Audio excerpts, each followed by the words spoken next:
he has suffered a defeat. His very first contest, he was beaten 9-7 by Kasper Matikainen. He was given a workout by Fitim Haradinaj next time out, winning that 9-7 and coming through last night quite comfortably actually against the New Zealander Wyn Henry, 9-2. I would say bread and butter victories over Henderson and Candela so far, but now he knows the standard of opposition increases considerably. And rapid player. I think the beginning of this match is everything. Yeah, I was chatting with Jonas SOUTO in the hotel actually this morning, and I thought he seemed a little subdued when he played Kasper Matikainen first up. I asked him if he was okay. He said, yeah, everything's fine, feeling really good. He's a very positive character, bubbly character, good guy. And yes, I think if he makes a good start, GORST could be under a mountain of pressure, as all defending champions are. It's a unique kind of pressure.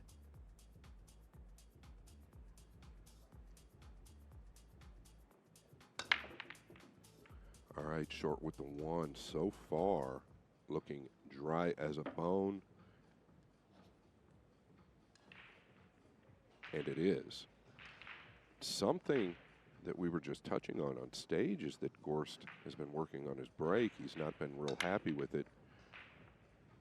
Lucky he didn't scratch. The 9 did get movement, but boy, you can't ask for a better opener than this. Watch out, you don't want to finish on the rail here.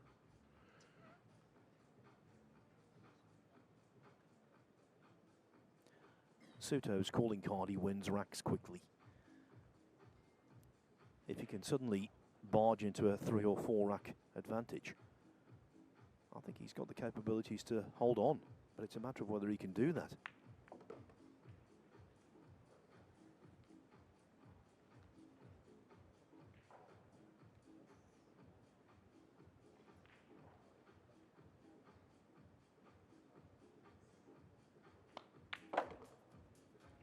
Really nice recovery there. I felt like he might have got a little bit more out of line, but handled that well. Notice his pace around the table. His heart rate is definitely up.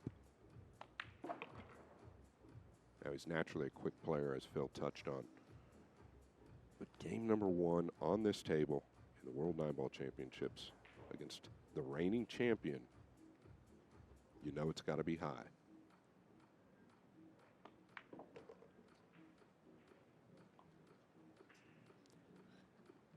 Although he lost 13-1 to Aloysius Schaap in the final of the UK Open, don't get the wrong impression. He was absolutely brilliant there in Telford, beating a whole succession of big names, and not just beating them with ease.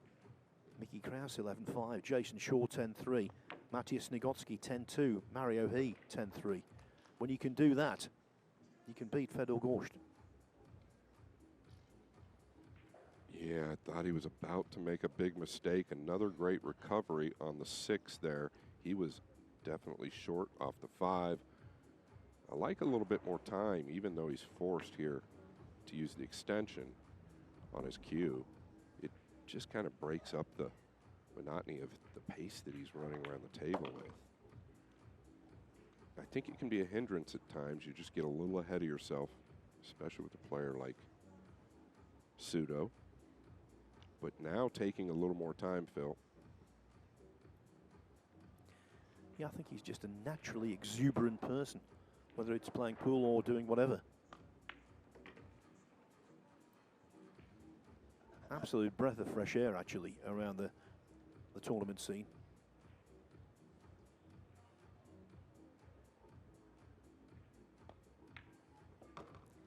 And he's already equalled the number of racks he won in that UK Open final.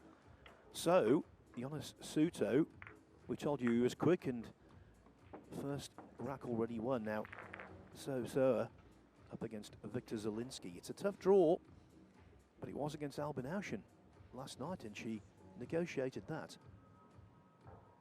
This is over on table 3. We can actually see this table unimpeded from our commentary position. They arrived early, these two, actually, to the table. And I was watching Zielinski. Just gave me the impression he was a little bit cat on a hot tin roof before the start. He was a little a little nervous. Well, you can't really blame him. I think he understands how good she's breaking and that she just isn't going to go away. It doesn't seem like the pressure is getting to her. She's actually up for it. Of course, we'll keep you right up to speed with all of the matches that are going on at the moment. So many realistic title challenges are in play right now. You're on a SOUTO And one of them hitting is one rack SOUTO. continue.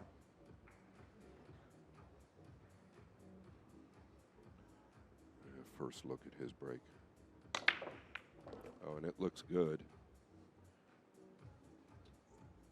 What's it gonna do? It never fails, Phil. It seems like on this table, oftentimes, even when they're getting the one down, they're not getting a look at the blue two. But that's the beauty of the World 9-Ball Tour. If it was easy, everybody'd be doing it. Yeah, the 2-ball this week has been like a naughty schoolboy refusing to toe the line. It deserves detention. Coming after school for an hour, you're giving these players no chance to run out, although one player happy with that is Robbie Capito, because he's in line for the most consecutive break and runouts, and that $10,000 US bonus, he's made 5. And I'll repeat what I said yesterday, that will take some beating. Push out called. Yeah, Johan Chua run 4 yesterday, and that's saying something because the equipment's definitely gotten tougher as the days go forward. I have to agree with you, Phil. I think 5 Fedor, will it's your hold up. choice. We felt like that on day 1 when Robbie did it. It's just an impressive number, especially when you're racing to 9. Yeah, also an impressive number, the prize itself, 10,000 US. He would be delighted to hang on to that. But of course, last year when he captured this title, Fedor GORST won 25 times that. $250,000, and that's the pot of gold awaiting the winner this time. Yeah, touching on Fedor in this Jonas, particular please play again. position. Interesting. He's giving this back. I've talked about it. Fedor does not have to play his A game to win a major. He is so deep as far as his disciplines are concerned. Great tactically, great at kicking, great at jumping, the best in the world. He's never flashy, just seems to get the job done.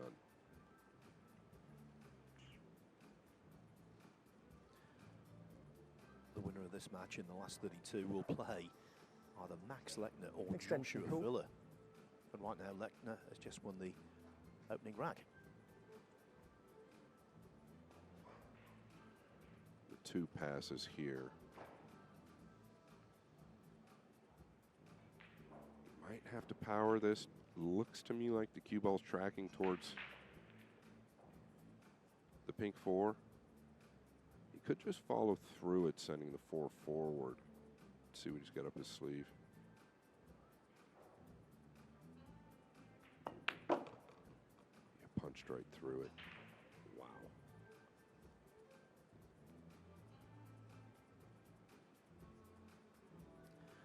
And that really underlined what you were saying a while ago. Nothing flashy, but for the aficionado, the pool cognoscenti, if you like. That's what impresses, that kind of shot.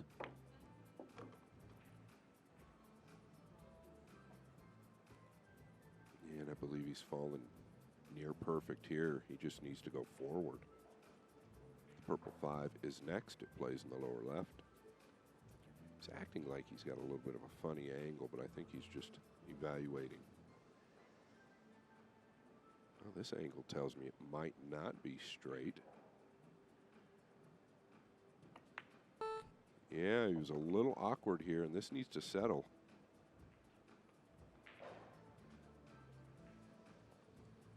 He had just a little bit of the odd angle there. But this is really where Fedor shines. I don't know another player that plays the right shot more than himself. He doesn't play the scoreline, ever. He plays the right shot.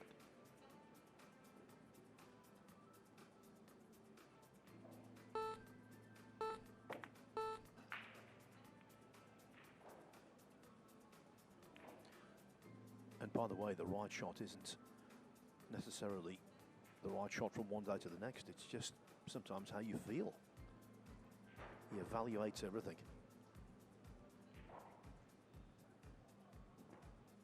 Yeah, something I see impressive with Federer, though, he'll be in a trailing position in a match and maybe have an aggressive opportunity, and he'll take the passive play that's assured. And you don't see a lot of great players do that. This needs to settle, but I think it's going to. I don't know, Phil. Yeah, I think he can see enough of that to knock it in. Whether he will or not, that's another matter entirely, because with that cue ball close to the side cushion, he's cueing down. And even the great Fedor GORST, he can miss this.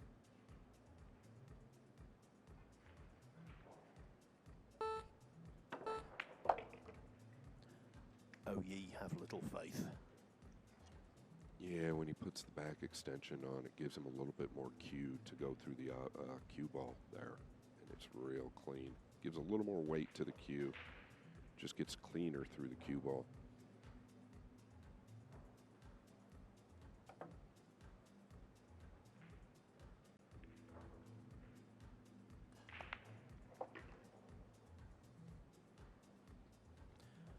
Of course, now we've got into the last 64. The races are extended to 11.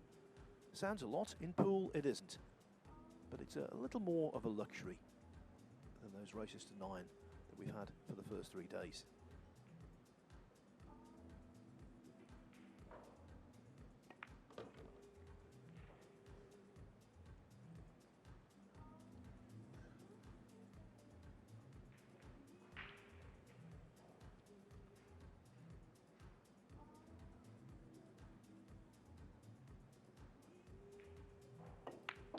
Fedor GORST wins the The second title rack. holder equalises. Now, over on table 3, we've just got there to see Victor Zielinski equalise against SOUTO. The South Korean won the first rack. Zielinski hits back. It's been a great start for England's Chris Melling. The Yorkshireman 2-0 up on Carlo Biardo on table 2. Carlo Biardo, former champion here. Mind you, Melling is in a spot of bother as we pop in. His opponent, Carlo Biardo, came very close to defending this title. He won it in 2017, lost in the final the following year, 13-10 to Joshua Filler.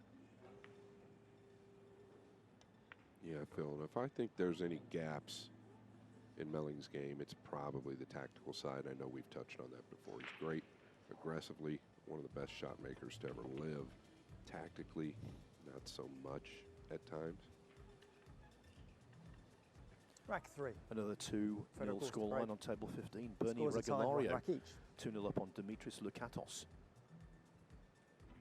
An Eklenkachi runner-up last year. He's taken the first rack from João Grillo of Portugal.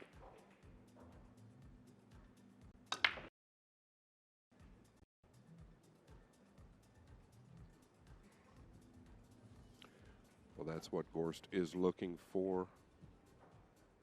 The one down. And a clean look at the 2. And this is when he becomes the best on the planet. I don't see any trouble. Maybe the 3 to the 4. 6 plays in the side. Just want to get out enough here on the 3.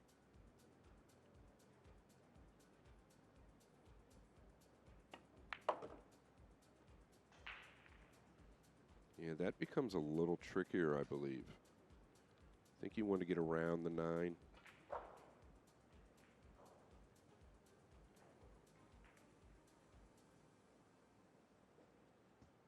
Extension You can see call. the grimace that was just on his face. So he wanted to get clear of the 9 and all the way above the 3.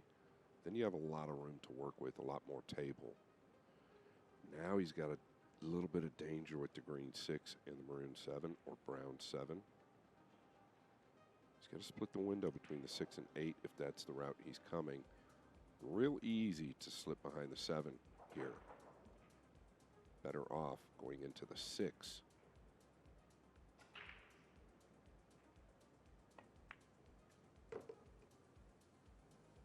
He's decided to come all the way past it. Okay, this is one of those situations I like to brag on him on. At times, he will just play the percentage. I don't think he goes to the side pocket here. He's got real good cover with the brown 7 or the possible 8.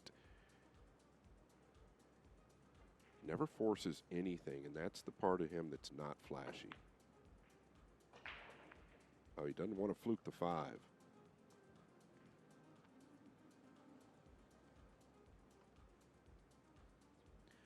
Well, SOUTO must have fully expected to be hooked.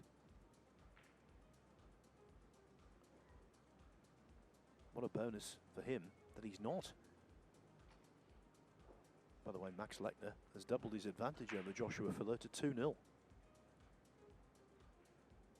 Yeah, Phil, I don't really hate it if he goes at this. Oh, he was hooked, I think.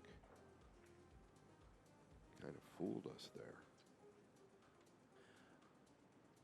Yeah, I think it was a very simple hit, though, and he must have expected a much tougher escape than the one he had to pull off.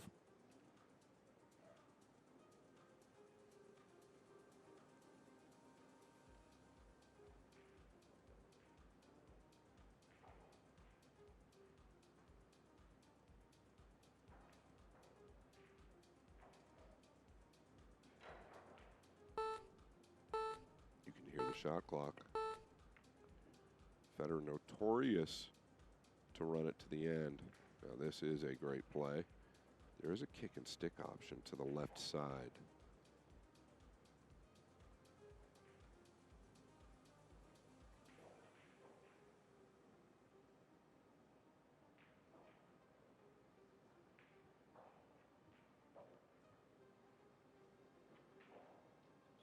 Pretty dangerous position though.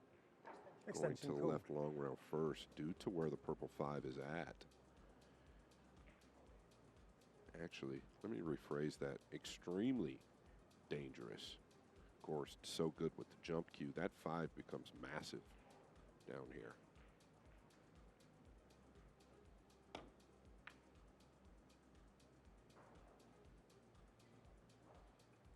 Yeah, maybe a little let up. Caught it a little bit thin. Wanted to catch it right in the face.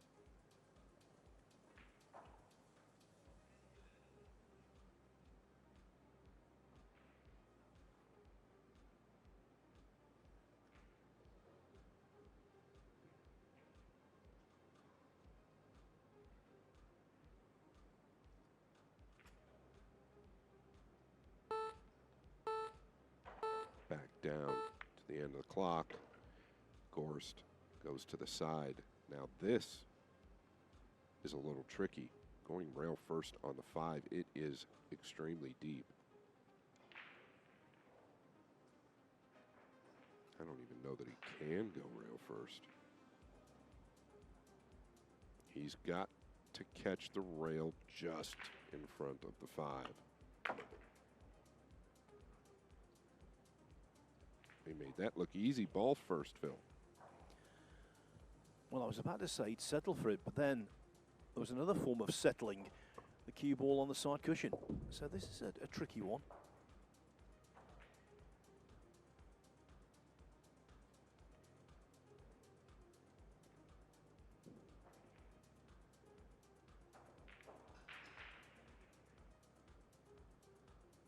Yeah, he's elevated. Does he have more angle than we think? Wow. That needs to settle.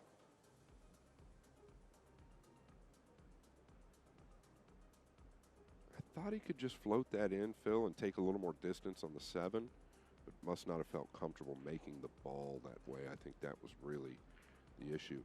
Can he bank this to the right side pocket, kind of play a two-way with the 8 as a backup cover?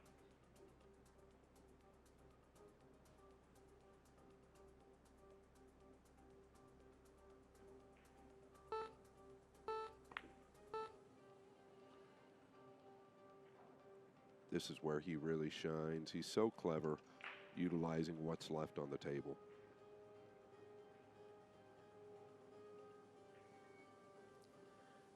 Yeah, he fully understands the geometry of a pool table. And the amazing thing is, he's still only 25 years of age. He still should be in the learning curve. I suppose everyone is, but he's far at the end of it.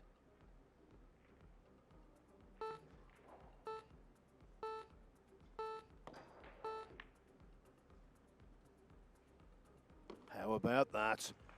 Well, well, well. SOUTO. Talk about turning a rack around. Yeah, I don't believe he meant to come behind the 7 here, but he will definitely take it.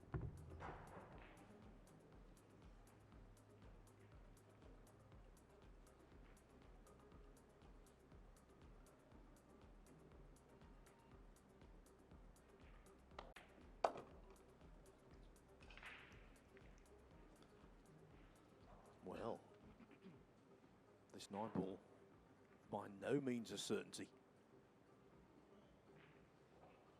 Yeah, this is a pool player's least favorite shot.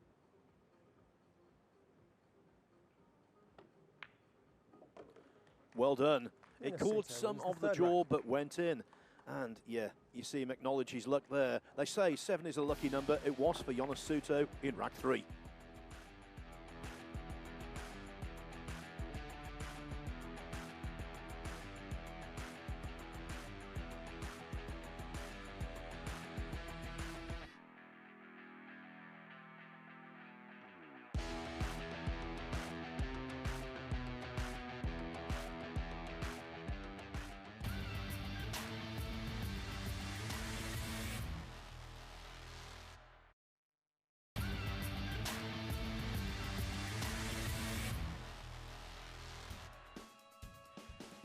Lots in today to see so many great matches in the World Pool Championship.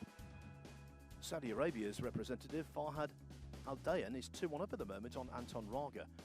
Now, I can tell you, Victor Zielinski actually has just won a few seconds ago the 4th rack against Souto, so he leads 3-1. There it is, updated. The Filipino teenager, AJ Manis, who we saw beat Alosha Zhap yesterday, he's 2-1 up on Mieszko Fortunski. Johan Chua 2-1 over Max Eberle. 1-1 Mario He and Moritz Neuhausen. Oliver Sholnocki's taken the first rack from Roland Garcia. Joshua Fillers won his first rack of the day. He trails Max Lechner 2-1. Leading 2 And racks of course, to that's the score here in favour of SOUTO.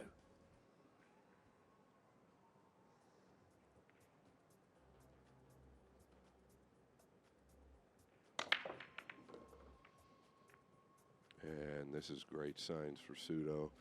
That's not the best result, but the one in the side he can't be disappointed with. So there is a thing called a push out, and that is most likely what he'll do in this situation. He can push the cue ball anywhere he would like, and the oncoming player has the option to take it from where it lies or give it back.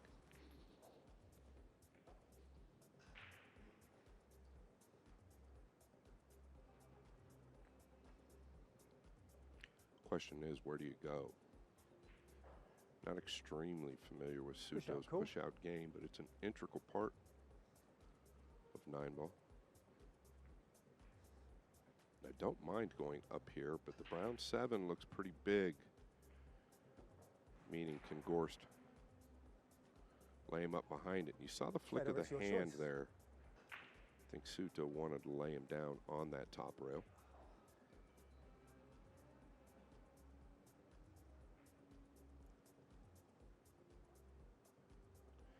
Yeah, the brown 7, a very big target to tuck behind. He got back up with the 9. Oh, he caught it way too heavy.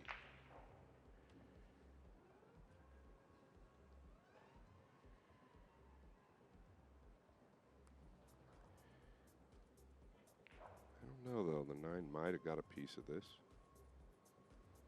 Looks like it did. I think he was trying to tuck behind the 7 there and maybe squirted on him a little bit. Neither here nor there, he's forced to kick. Trying to catch the bottom half of the 2 here, Phil. Well, of course, the last time he kicked was at the tail end of the 3rd rack, and he potted the 7. And this time, fortune again.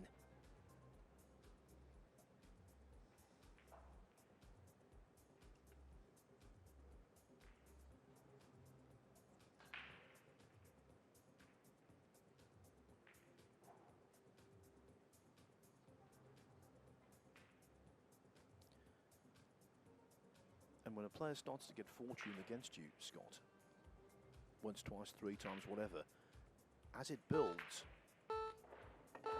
sometimes the demon can be on the shoulder saying, is it going to be my day? And that creates pressure in itself.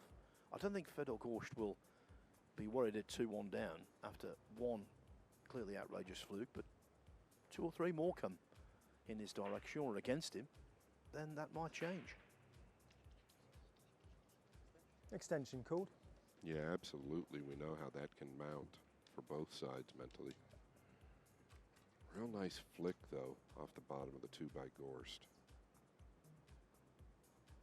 I believe he's got the jump cue out. Looking to go to the top left here. Buckle up. Buckle up, Phil. Just incredible. Look at this. When it comes to jumping, he's in a league of his own.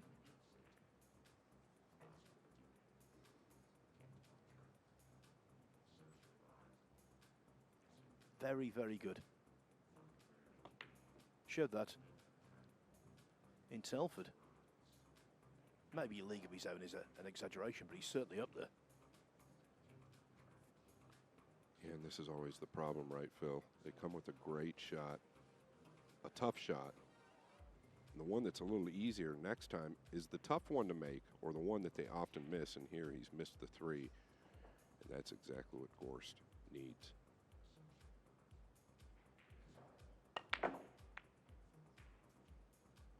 Hello. That was quite a quick stroke. He played it quite quickly. Just not characteristic. Very well observed. There are times where GORST get a little quick in the backswing. It's not often, but it happens. What happens when you get quick in the backswing is the brain wants to copy that movement going forward. That's in all sports. All right, trouble with the red 3. Did he 2-rail it?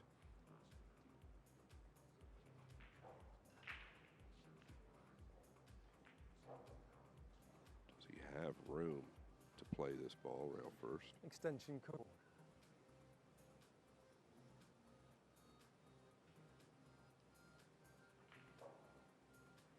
Yeah, this can be a 2-way play. He's got cover with the 6 and 7. If you catch it a little bit full, the 3 just goes upwards to the right long rail. I don't know if he wants to flirt with catching a piece of the 7. So he might just intentionally catch the 3 full. Hard to tell from here whether he can make this or not. Kick and stick also available. Clean. Not the friendliest of rubs.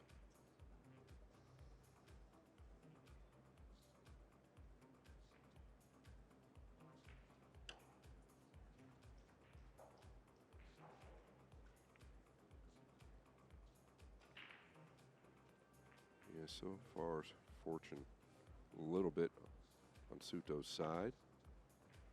Look at this play here. Wow.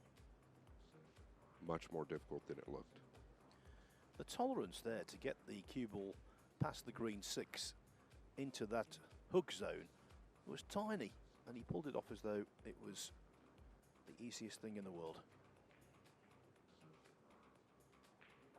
Yeah, you said that perfectly. That was an extremely difficult cue ball.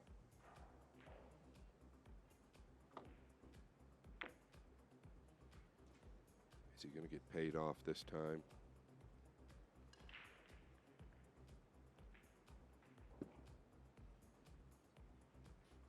Now, a little before we came over to table 3, Victor Zielinski had a chance to win the rack. He hasn't at that visit, but SOUTO in a hook on the 7 ball. Very surprisingly, she makes no contact with it at all, and so you've got to think Zielinski, who's a terrific potter, is going to take a 4-1 lead. I'll let you know when that becomes actuality.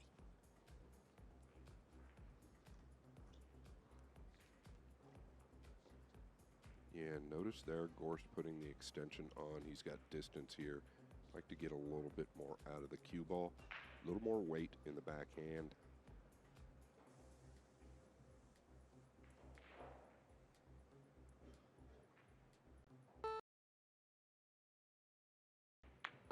Oh, clean as a whistle, getting past the black 8 was never even an issue. Actually hit it too good to get down here to the bottom rail. It is 4-1 Zielinski. SOUTO struggling in the early going after winning the first rack.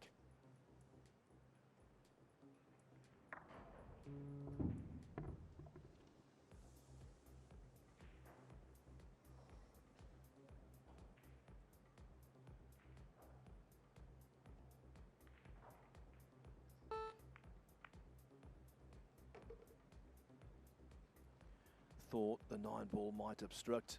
It hasn't. Surely from here, GORST is going to get back all square.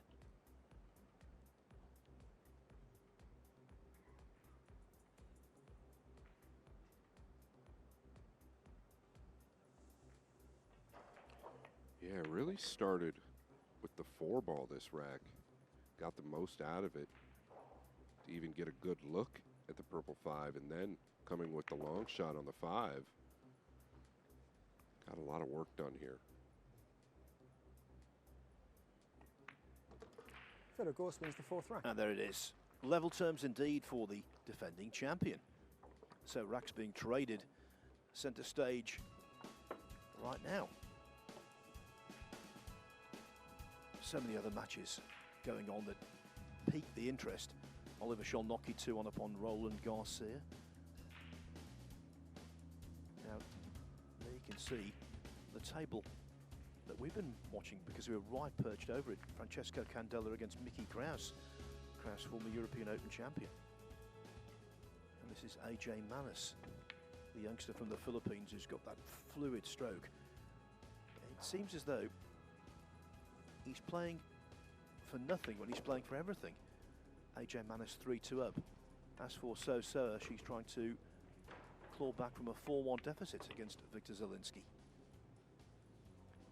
By the way, Carlo Biardo is now 3-3 with Chris Melling. Kraus and Candela 2-2. David Al-Kadi, he's 3-2 upon James Arenas. Eklund Kachi, last year's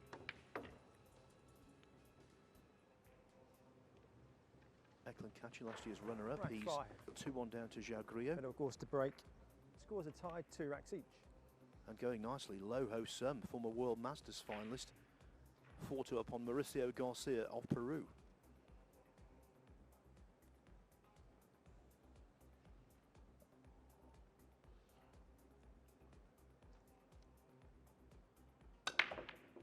Look at the speed at which the 1 went in.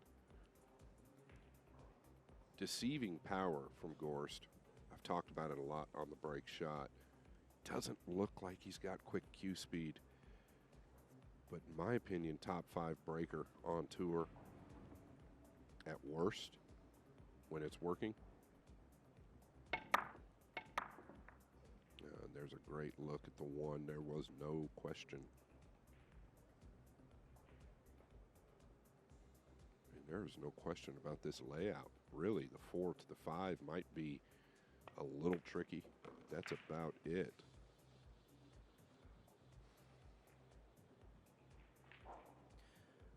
Just one side note, Scott, as I was going through those matches there, it just struck me the cosmopolitan nature of this championship. Over 40 nations represented initially. And would you believe 30 nations Extension are call. represented by at least one player in the last 64. Yeah, it's pretty fascinating. And talk about the Black Tiger, Carlo Beato versus Chris Melling. I think Chris Melling has his hands full there. He was leading early, but tied up at 3 apiece. One of my favorite players, Carlo Beato. The great Filipino.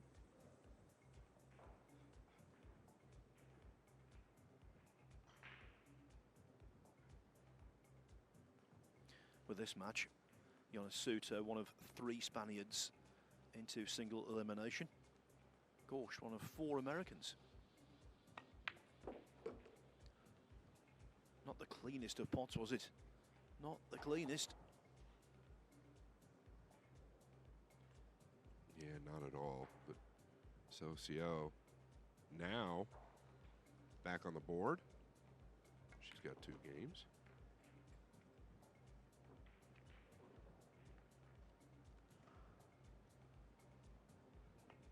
Phil just touched on the 4 ball, not exactly clean. It did look like Federer got a little quick in the backswing.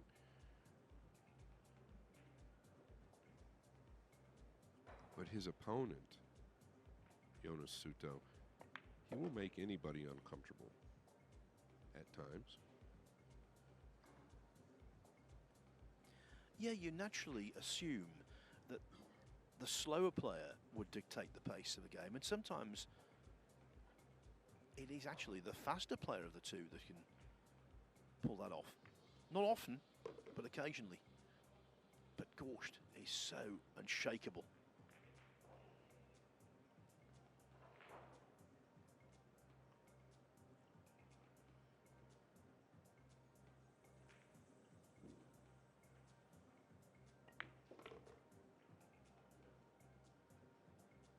Not a lot bothers GORST apart from the standard of his own performance.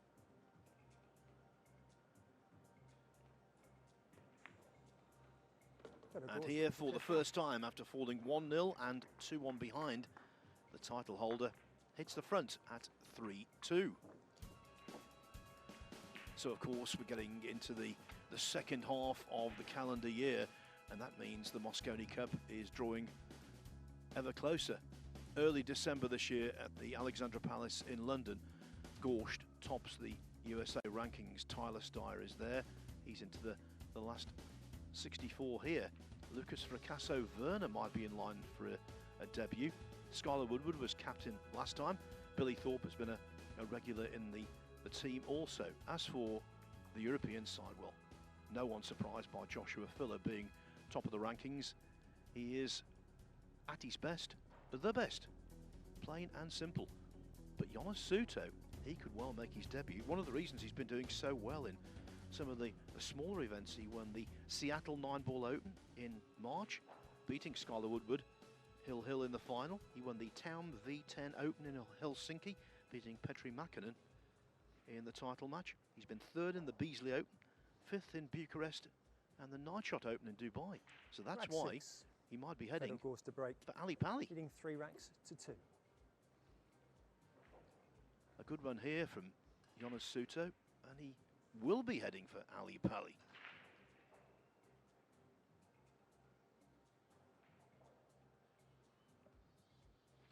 Yeah, great success last break for GORST. Can you repeat? Oh, and it looks good. Where's the 2 finish? He's going to have a great look. And it carries right to the 3. Kind of unfamiliar territory, Phil. GORST has been leading, the second half of these matches. Basically every match he's played this week. Early on, he might be a game or 2 down, but really takes control after about the first quarter of the match. I got to tell you, it's good signs for Federer. Played a lot of pool. Don't let the tournaments he hasn't played recently fool you. He's played a lot of pool. He played a race to 120 versus Shane Van Boening not long ago. That's a lot of pool. Did win that match by landslide.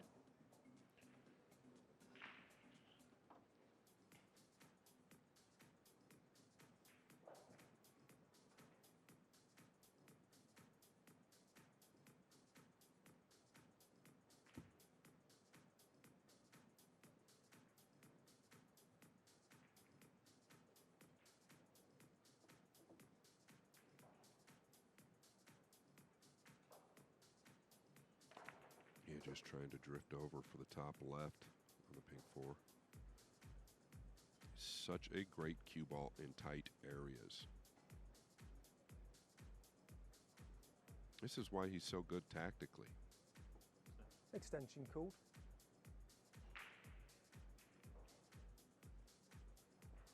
Pay attention to how he finishes with the cue. Even when he's slow rolling a ball, the cue finishes 4 to 6 inches forward. His follow through is consistent. There is no body movement. The back arm is extremely steady.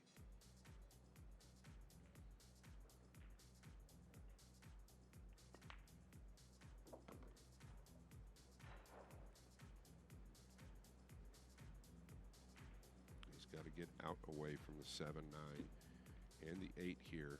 He's got options. He can go forward. He can punch twice out.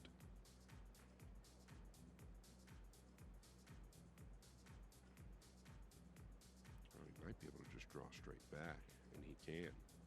Caught a piece of the 7. That didn't hurt things, I don't believe.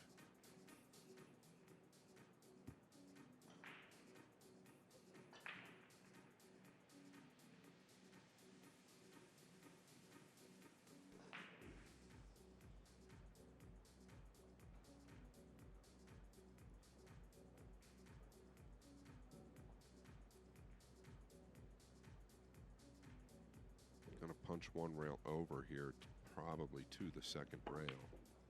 Oh, he got quick again, Phil, in the backswing. You could see it. Maybe not settled yet. Well, he didn't just miss that green 6 ball, he missed it by the proverbial country mile. Wow. One of the most extraordinary errors I think we've seen so far in the championship, but you saw briefly there as Jonas SOUTO walked past, he wasn't enamoured with the way the green came to rest. Well, I think he's got to be thrilled just to be at the table.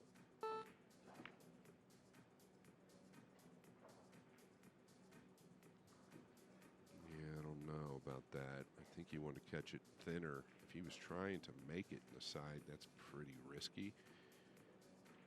GORST got another look at the 6. Yes, there's distance. But when he levels out, I don't feel like there's anybody better. Really here, all your focus goes into burying the green.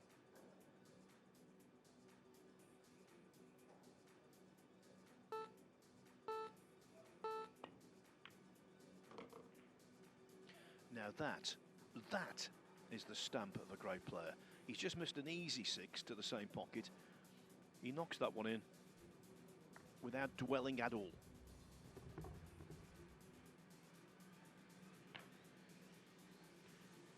Yeah, the cue ball kind of slid on him there at the end. I actually thought he was going to fall into great position.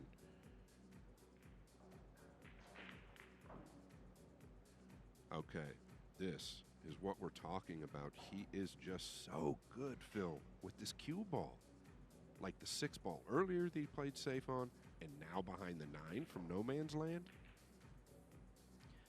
Yes, and it's not as though he has to put a great amount of thought into it. It's, to him, completely natural to be in total command of the white. We're not talking about shape there, obviously. We're talking about tactically. Extension called. Well, Jonas SOUTO Camino taking one of these extensions. You're allowed 1 per rack. He'll be hoping for a repeat of what happened in the 3rd when he fluked the 7 out of a hook. I'll tell you what a return. Kick and stick off the back rail with a high ball. We're seeing some pretty good pool here.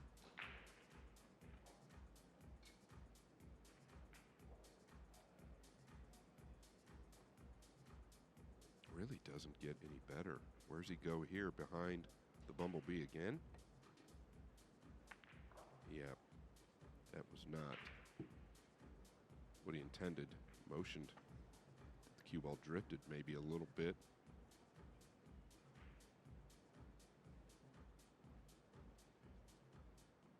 Something similar earlier happened on the green 6, but I felt like he just spun it a little too much. Not necessarily there, though. He didn't spin that at all.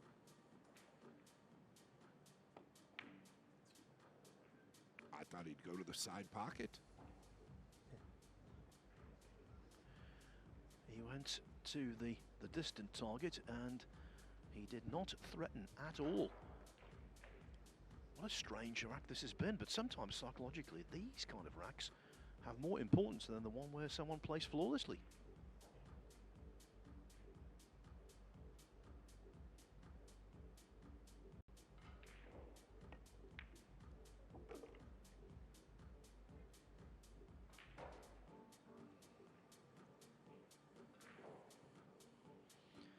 Well, he missed the straightforward 6. I just can't imagine GORST passing up this opportunity.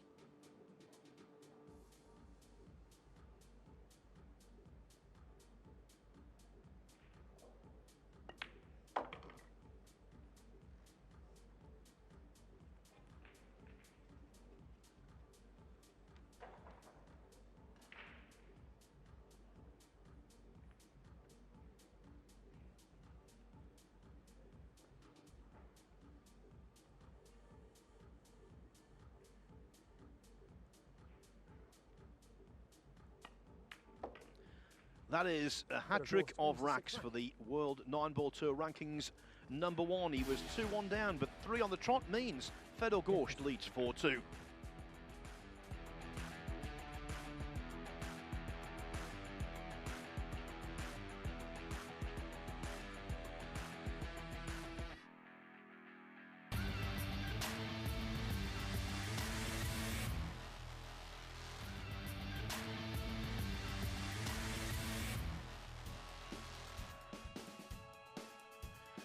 Welcome back to the Green Halls in the port city of Jeddah in the Kingdom of Saudi Arabia. It is the second time the World 9-Ball Championship has been in this country. The first time, that trophy was lifted aloft by Fedor GORST. And the perfectionist within GORST will not allow him to be complacent by any means. He won't be entirely happy with the way he's played thus far. He has made mistakes, but he leads SOUTO by 4 racks to 2. Latest from table 3, by the way, Victor Zielinski 5-3 up on SOUTO, but so did win the 8th rack. It was 5-2.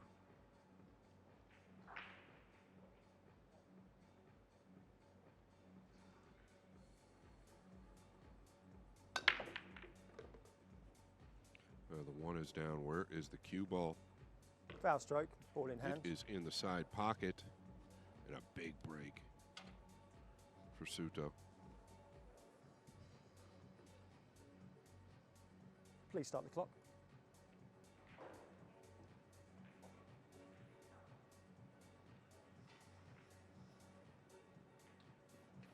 Yeah, clearly a big kiss into the side for GORST.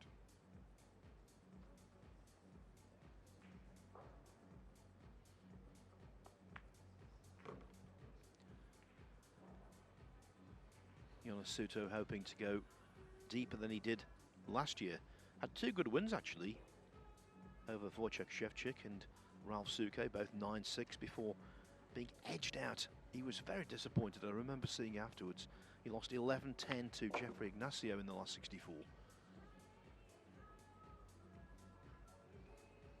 He's definitely fallen steeper than he'd have liked here, Phil, so he might want to go short side of the 5, but the problem is the green 6 and the 9. That's what he's looking at now. He's got to avoid the traffic. Like to play the 5 in the upper left.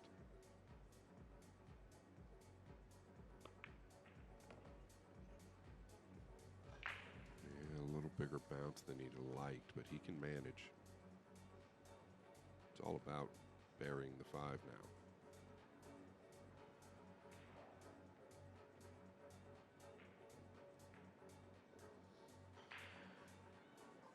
Now in the match we're watching Extension on our cool. split screen, Carlo Biardo has a clear-cut chance to go 6-5 up on Chris Melling. Melling, actually, might well have taken the lead, but he just missed a 6 ball. So Biardo, the former champion.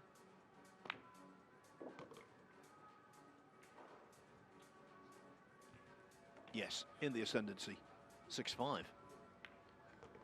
Another Filipino star having a tough task against Max Eberle. Johan Chur and Eberle are 4-4. Yeah, confident stroke on the 5 from SOUTO, but maybe a little too confident because he's overrun the mark again. Now has to play the 6 in the lower right. If there's anything that suffers at times for SOUTO, it's his cue ball. And now, just like Melling, it's the 6 ball. Yeah, it must be a spell on that ball, because in the previous rack we saw Fedor Gorst miss quite an easy one. Yeah, it means so much to SOUTO, and he knows mistakes like that against Gorst have to be eradicated. Well, this needs to settle. This needs to settle. A comedy of errors, somewhat, so far. Now he could shave the left side of the 7, come 3 rails around, and use the 9 as a possible blocker.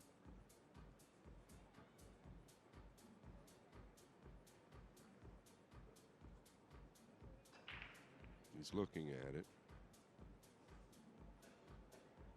Maybe concerned about a kiss up top.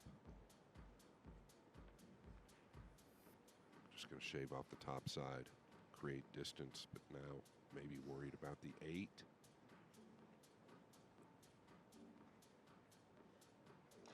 Yeah, that's really all he could do. He got a little more out of the 7 than he'd have liked.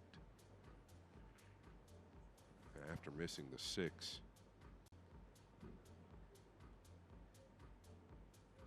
he's a bit befuddled. Very latest from table 3, Socioa has won another rack. She was 5-2 down to Victor Zielinski, now it's 5-4.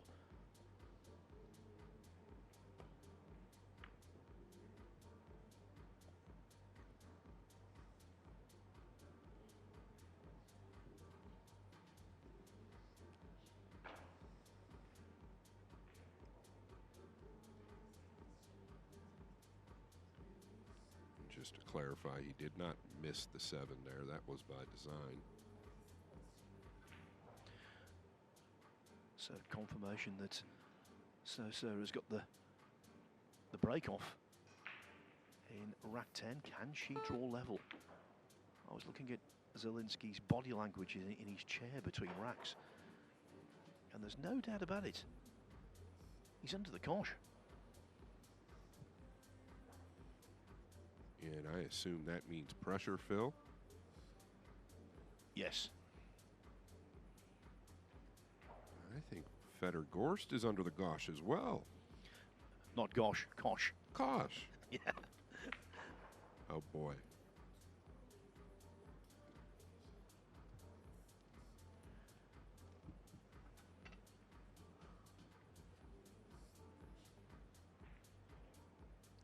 Oh, what a messy rack this has been. But that won't concern Gorst if he can tuck it away.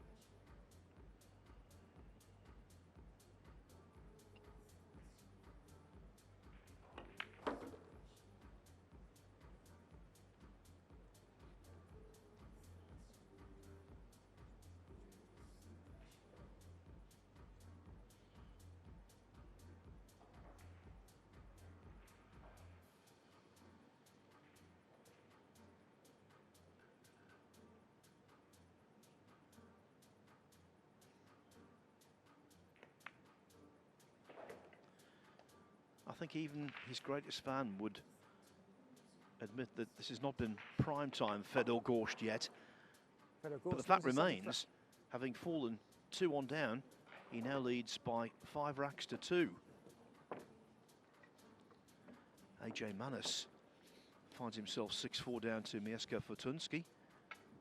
Jeffrey Ignacio 4-3 over Aloysius Yap. Mickey Krause on the table just below us, actually, our commentary position. He's 5-2 up on Francesco Candela. And these are the streamed tables. We saw Carlo Biardo take that narrow 6-5 advantage over Chris Melling.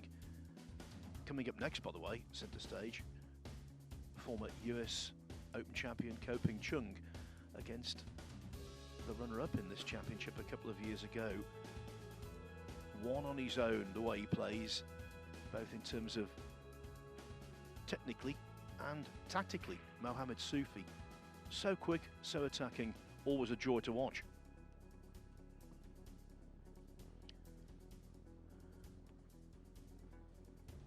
There she is, So. Rack 8. I think you would Take say the it's break. arguably Leading 5 racks to one 2. of the biggest matches of her life. And, you know, it's really interesting as Victor Zielinski tries to put daylight between them. It's really interesting that she's trying to reach the last 32 of the World Championship, become the first woman to do so. Recently, at Snooker's Championship League, Hong Kong's Nagon Yi became the first woman to reach the last 32 of a snooker world ranking event.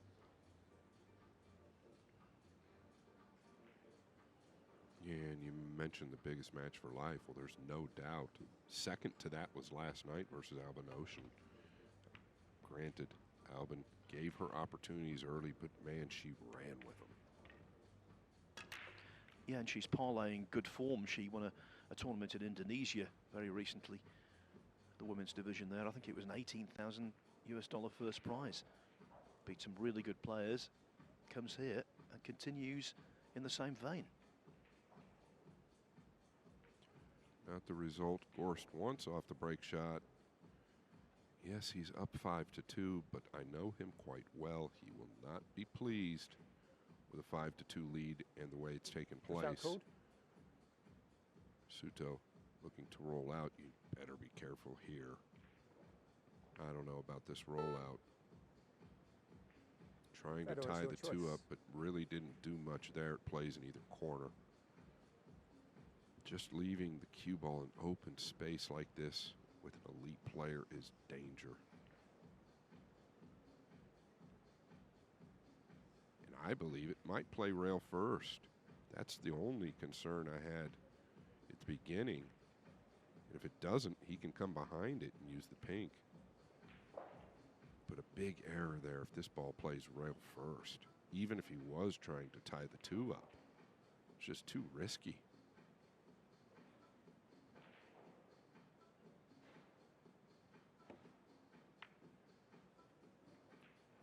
Caught it real heavy.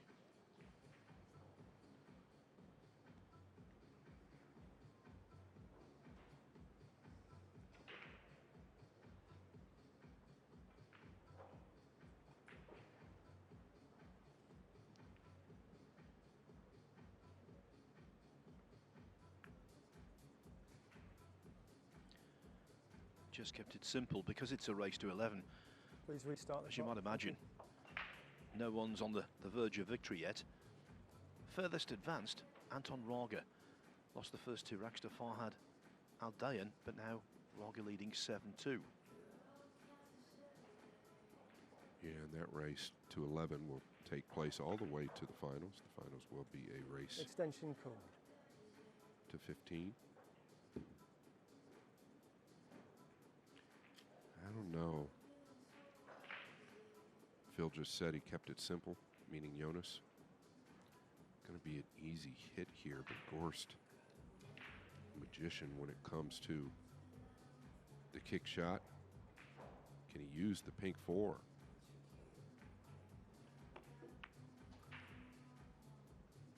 Oh, how about the 9?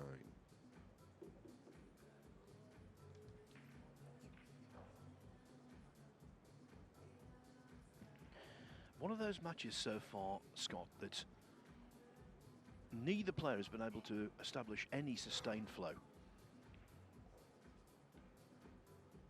Partly because mistakes have been made, and partly because the balls just haven't cooperated.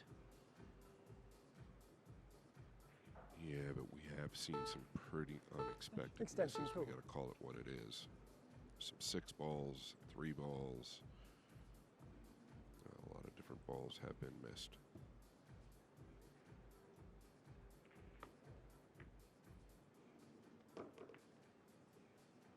Convenient flick on the 7, whether it plays in the side or not. I would still be pretty pleased if I'm SOUTO.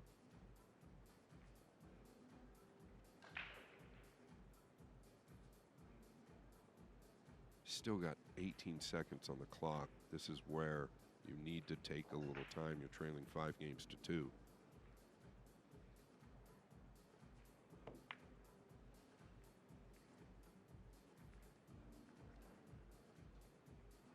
Fortunate that the 9 was there, because I think he was trying to cover with the 5.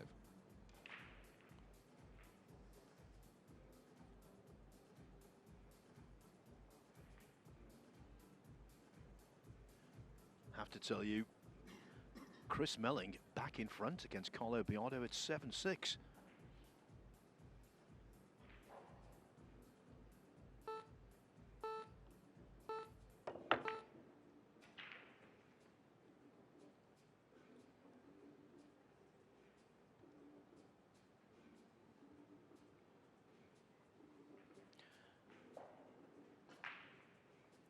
And that would be a massive win for Melling, in my opinion. Trailing 6-5, now up 7-6. Can he finish? Boy, it just seems fidgety to me. I get that he's a rapid-paced player, but it just seemed fidgety from the get-go, and still obviously seeming that way. And let's put it this way as well. He's 5-2 down and he's had the luck. He's had the run and he's still 5-2 down. That is not a good sign. Case in point here. Yeah, and the shot prior as well.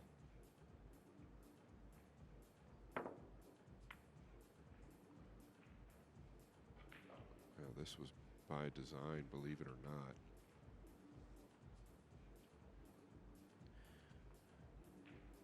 On table 2, a very close game. I was talking about Chris Melling taking the lead, but that lead was brief. 7-7, Biardo back all square.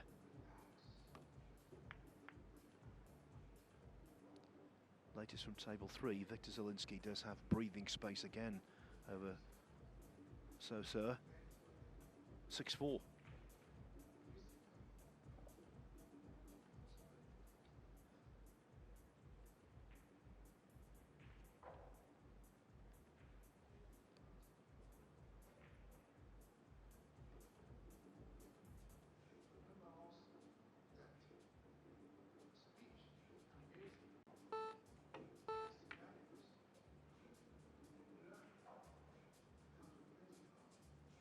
Yeah, there's no doubt he got more of the 2 ball than he wanted there. You could see where the cue ball was tracking behind the 4 and 8. But that's why it didn't make it behind the 4 and 8. Just caught too much of the blue 2. And now you have to take advantage.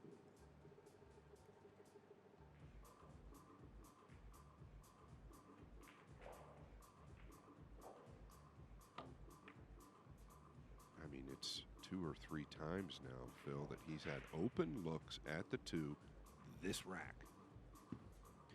Well, physically, 2 things happened there on that shot. First off, the shoulder dropped, and then his knees buckled.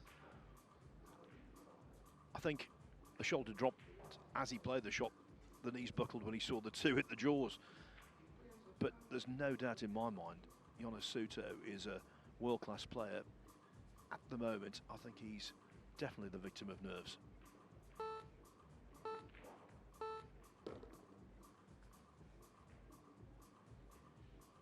Yeah, probably the setting, you know, everything, playing the reigning champion. Listen, these guys are human, obviously. GORST not flawless by any means right now. They're on the main table. Of course, we have 2 others that are hot and heavy right now, but both players just a little bit nervy.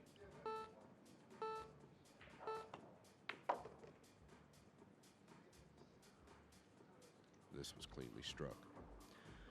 Yeah, in his position, defending champion, so much on the line. I would hazard a guess is to say GORST is nervous, but he's got the ability to disguise it. He looks calm. One of the best at that, Phil. That's a great point. He is always calm. Just never shows anything, even under the worst of circumstances. Well, for instance, last year, trailing 7 games to 0. Never broke a sweat.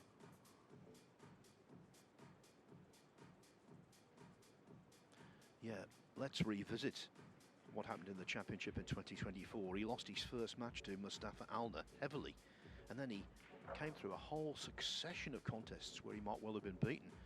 Look at his second match. He could have been 0-2. He beat Luong Doktien 9-7 when Luong didn't say that he was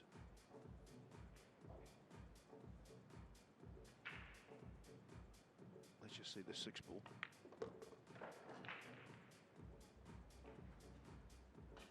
Didn't say he was going to push out.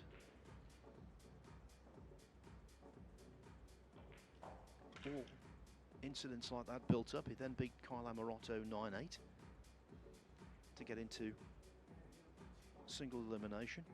Massive comeback against Amir Ali to an 11-9. Beat Chris Melling 11-9 after he'd beaten Chang Yulong 11-10. And of course the final itself went right down to the wire. So he can deal with all sorts. He can front run. He beat Anton Raga in the quarterfinals 11-4. He can front run, but he can also battle in adversity. The complete package.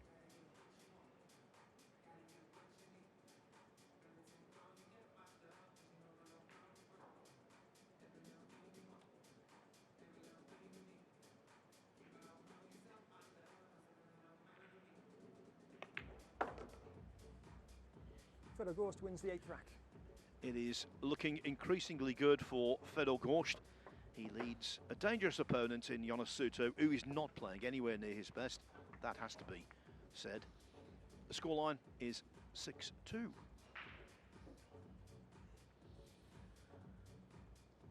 So you would think that Fedor GORST would be one of the candidates, not just to win the $250,000 first prize, but also this additional bonus, this race to see who can have the highest number of consecutive break and runouts. Robbie Capito from Hong Kong, he's on 5. Yuan Chua threatened Capito's command there, but in the end fell foul of the 5th one yesterday. Win Antoine, Konrad Yuzhushin, Joshua Filler on 3. As for table 3, well, so Seo at the table, trying to cut the deficit against Victor Zelinsky.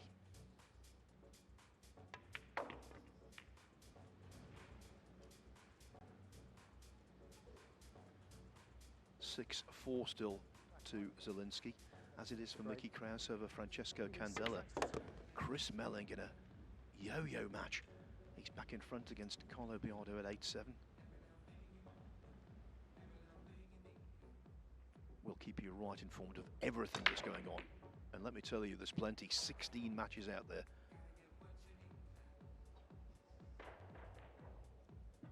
Yeah, and this is just not what GORST wants. He will not be happy no matter what the scoreline finishes here. But one thing I can tell you is, just because he's not on his game right here, don't think for a second that that's going to affect him going forward. He just happens to finish when he needs to. Did it all year, as Phil just touched on last year. And he can play poorly a match or two and still win. The young man has so many layers to his game. Yes, and he comes here in good form. He was a finalist in the recent Nitrot Open in Dubai. Beat the likes of Francisco Sanchez-Ruiz, Niels Fine and Mickey Krause there before losing to Yuan Chua. Yeah, he compartmentalizes very well, doesn't he, GORST? Just win that match. That's a separate entity to what's before and what's after. All right, he's fallen a little bit on the wrong side, if you ask me. meaning he can't play the pink up in the top left. Is he going to stick him behind the 9? Well, he's caught the point. I don't know that that's hurt him any. Because if he doesn't catch the point, the 3 might come back down table. So Sioa catches the 9 going in on the brown 7 versus Zielinski. Looks to be like he's going to stretch his lead to 3. Yes, he's carrying a very heavy burden of pressure. I get the impression he would love to just get to 11 and get out of there. Also under pressure, put there by his opponent, Joshua Filler, 5-3 down to Max Lechner.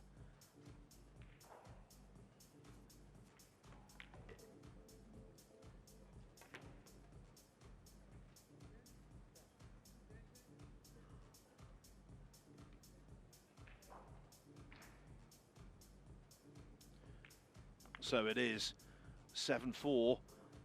It was 5-2, and now that 3-rack advantage for Victor Zielinski is re-established.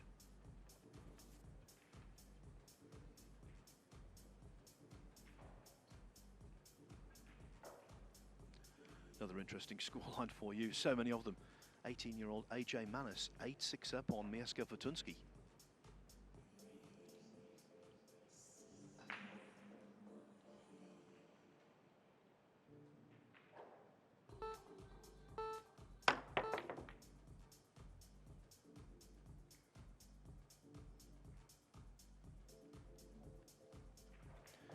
Does the gap exist?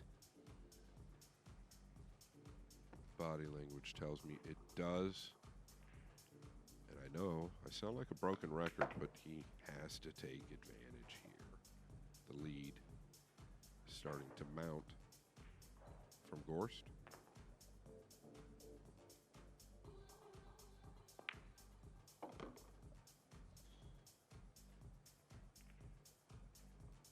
I like how he's walking around the table. It looks a little smoother. Notice the exhale there.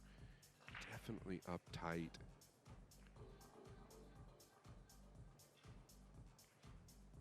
So much at play.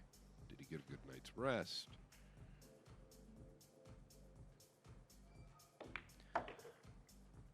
Well, as I say, I spoke with him maybe 2.5 hours ago in the lobby of the hotel, and he could not have been in better spirits.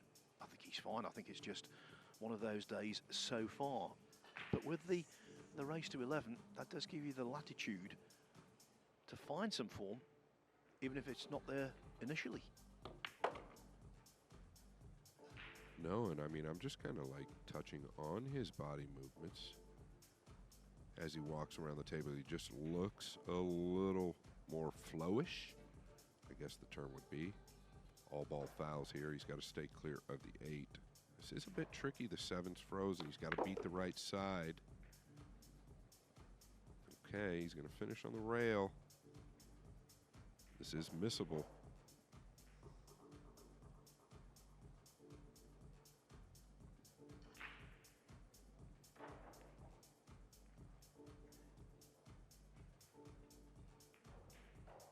Typically overcut if they miss it.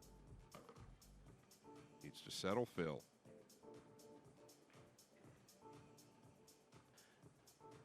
So, a question mark on the 9.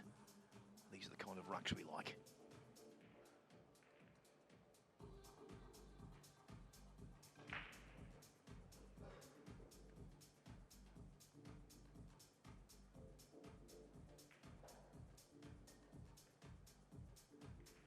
Extension call.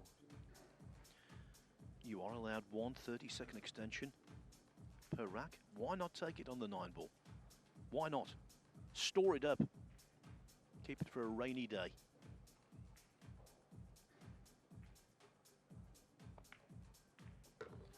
Well done indeed. Jonas SOUTO badly needed that. He was in danger of letting the match just slip away. As it is, Fedor Gorsh lead is trimmed to 6-3.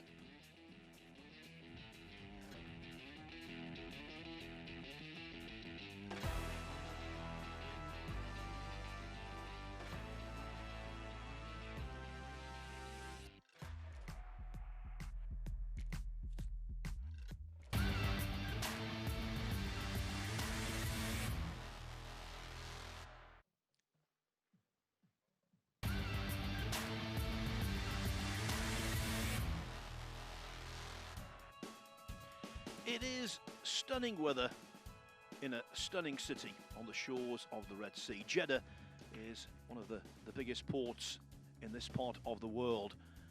Some of the architecture is extraordinary, as is the facility that we're in for the Whirlpool Championship. The Green Hall's right next to a massive football stadium that is also extremely impressive. Trailing 6 racks to 3. I have to say, without being overly critical, Scott Frost, impressive is not a word you would use to describe the form of either player in this match yet, but I think it's one of those situations where the best will be reserved for last. Speaking of the best, this is by far the best break result he's had and just what the doctor ordered, especially after getting through that last game. I mean, automatic position here to the 5. Really just getting on the 6. It still looks, I know this is his style, but just a little jumpy in the steps when he's getting around the table. And I do watch him enough to know the difference when he's kind of just flowing versus a little fidgety. Needs this to get to the top rail now.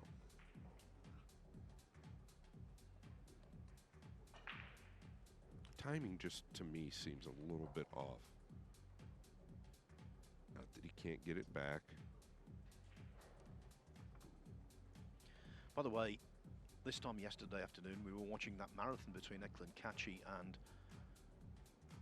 Chris Melling, in which Kachi was taking an age on certain shots. Well, his match on table 8,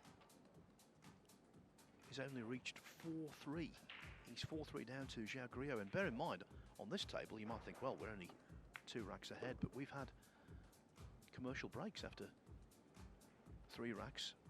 So, Kachi again, and maybe his opponent, are really grinding it out.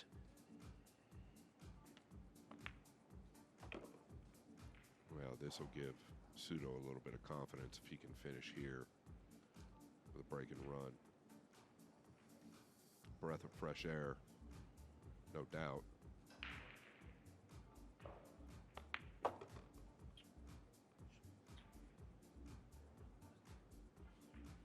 Again, just a little bit jumpy on that 8 ball, and that's why ideal shape has been forfeited.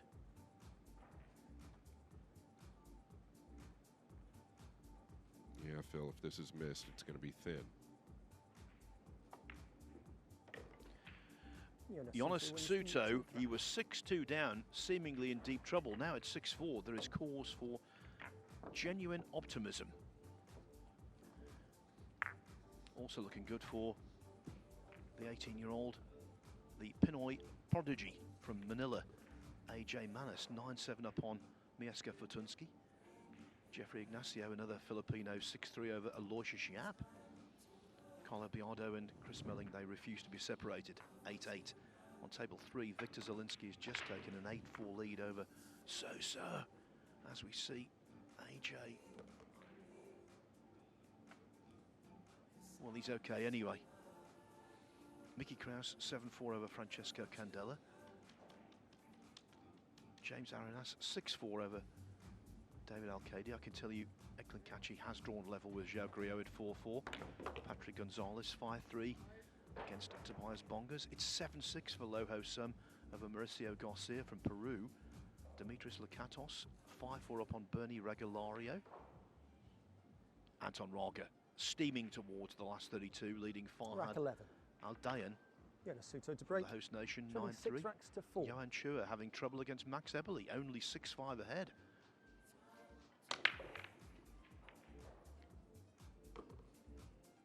Oh, the one catches the front point on the left side pocket and goes up into the left corner. We never can understand how this happens, but it seems to happen a lot.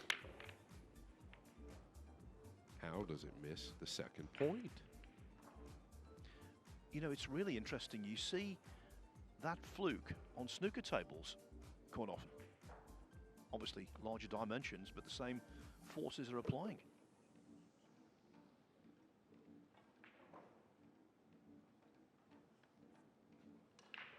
Well, this could be a two-piece here. If he can get on the pink, like to draw two rails tight.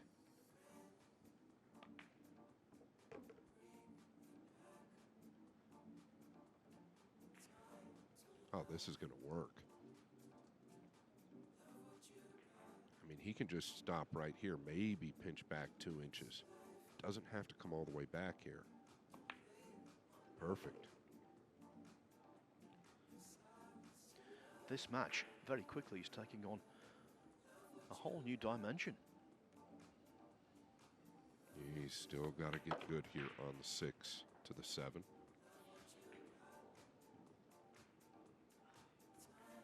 I think he's fallen perfect.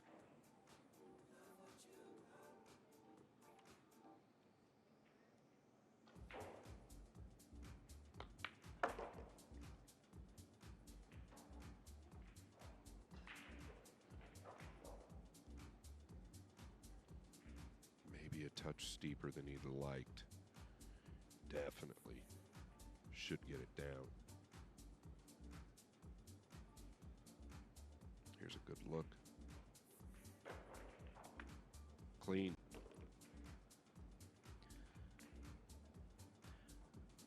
The dream of SOUTO, it might be disappearing. She's now 9-4 down to Victor Zielinski.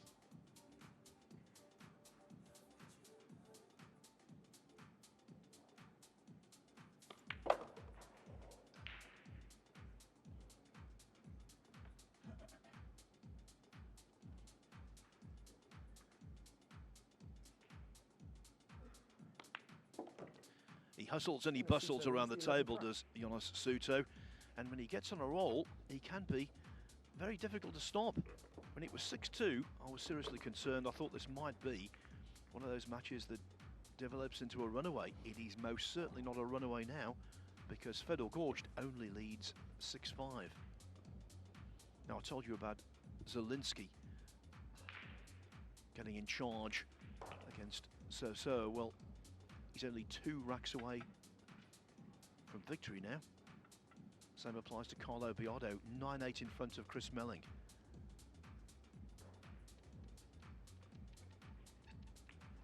Although Chris Melling on table 2 is on the 9 ball to draw level.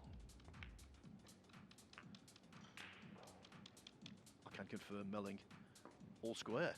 That's been a terrific contest, moving one way then the other. How can SOUTO find something to try and turn this around? SOUTO to break. Trailing 6 racks to 5. Yes, sorry, Phil. I noticed that little grimace from Zielinski.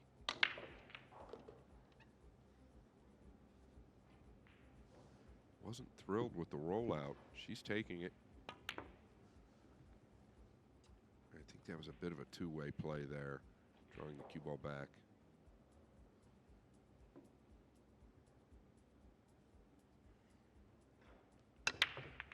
Off his break, Jonas SOUTO has spotted the one where he was supposed to, into the centre.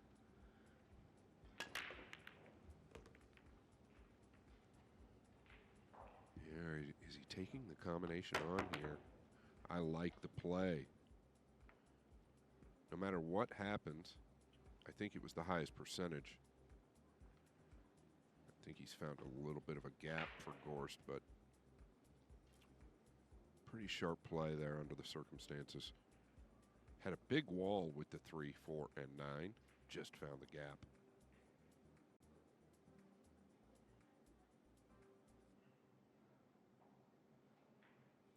First look at GORST in 3 racks.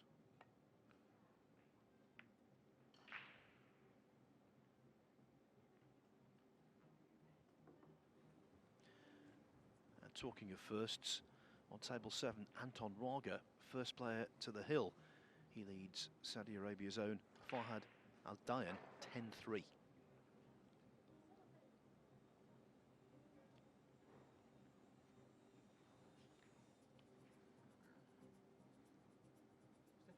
Extension called. Taking his extension now. He's going from the bottom side.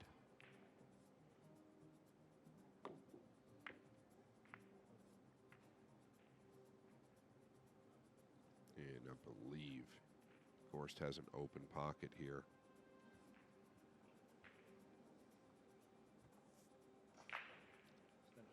Extension call. Taking the extension now. He does have an open pocket. Put the extension on his cue. We've already touched on that. Gives him a little more weight in the backhand, a little more length. He can get through the cue ball a little better with less effort.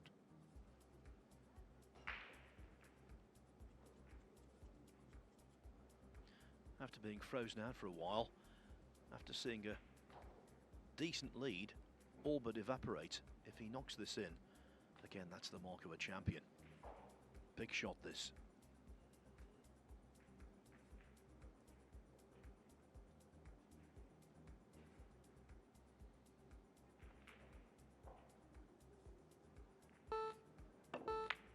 Well, you mentioned he's able to compartmentalize. And I think that's a great statement on GORST, because he is the best at it. He can let the mistakes go about as easily as anybody I've ever seen, and that was a big blue 2 to knock down.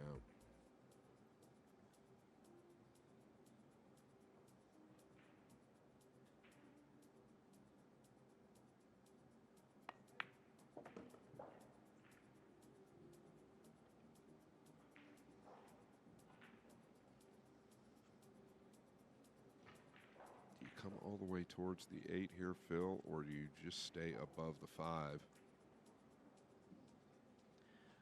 Well, given his normal modus operandi, I think he will just play the percentage.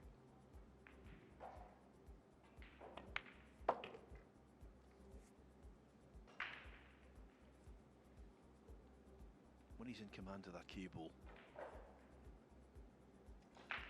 he could do almost anything.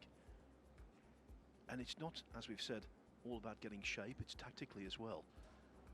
He understands the weight and the angles perhaps better than anyone. His distance control at times defies belief.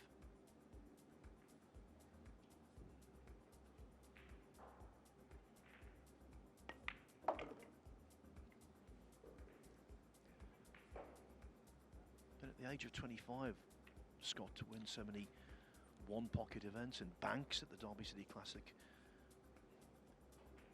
earlier this year, master of the table he was there, he is so versatile.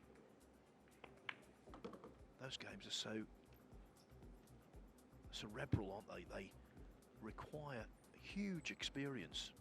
You know far better than me, you're a one-pocket Hall of Famer, and yet at the age of, well, early 20s, he was a master. Well, whether Federer admits it or not, his team fully believes that those games have helped Federer in the tactical department.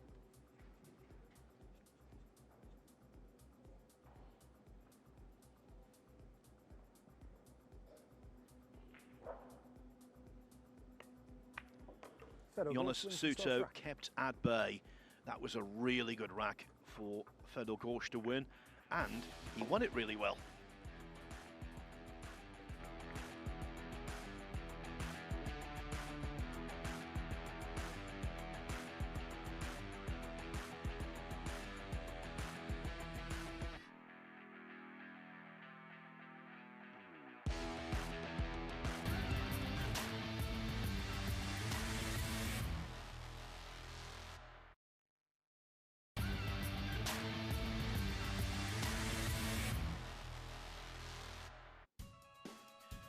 Green Halls hosting the Whirlpool Championship. This is day 4 of 6.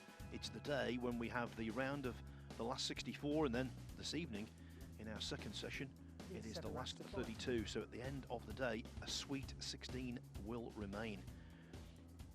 Now I can tell you our first result, our first player into the last 32 is Anton Raga, who's beaten Farhad Aldayan 11-3.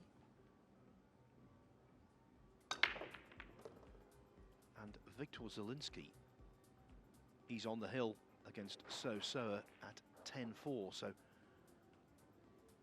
the South Koreans' hopes of becoming the first woman into the last 32 of this championship now hanging by a thread. Ooh, but Zielinski fails on the 3-ball. Also on the hill, by the way, Carlo Biardo, 10-9 up on Yorkshireman Chris Melling.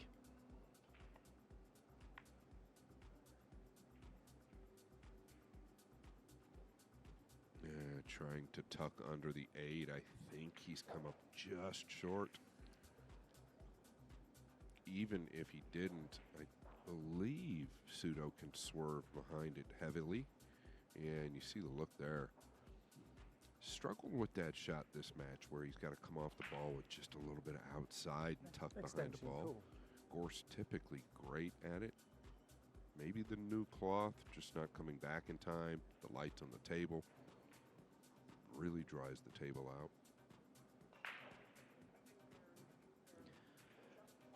Last night, SOUTO beat Albin Aushin, twice champion, 4 times finalist in this event. Today, though, I think she's going to be defeated. She's just given Victor Zielinski ball in hand in the 15th rack, and he's already 10-4 up.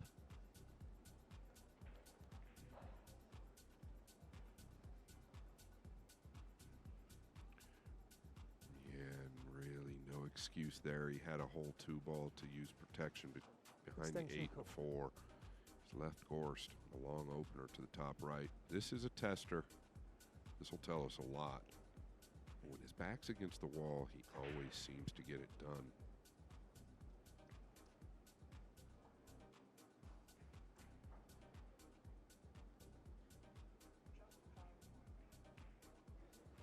Probably going to make contact with the 3 here, I would assume. Doesn't want to overamp this. Makes the shot much more difficult to make. You can mishit this just a little and the pocket will accept the ball. Here is Zielinski to finish off. Sioa. Yes, 11-4.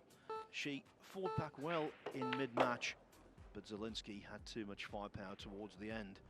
It's been a great championship for her, but now the dream of becoming the first woman into the last 32 is over.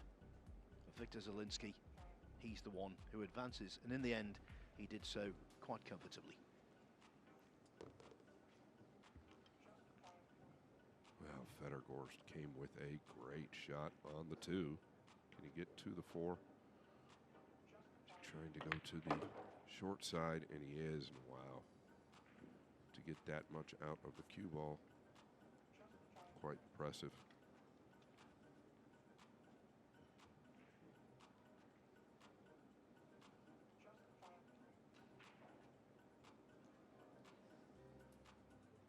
Actually draw in front of the 9 here, or does he have to just get past the 7? Purple 5 is next.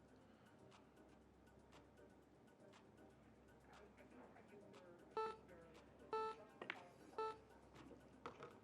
wiggled it in, did get past the 7. This was a little bit of a concern, falling straight. He'll manage.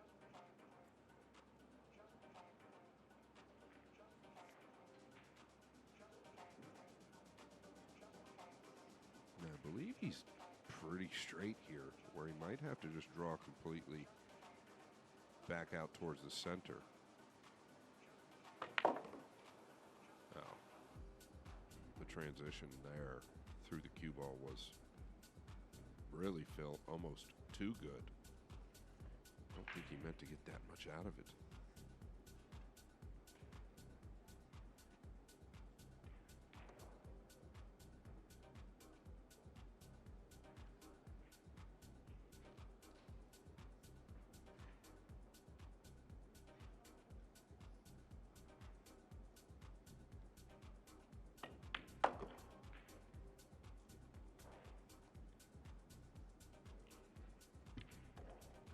Interesting.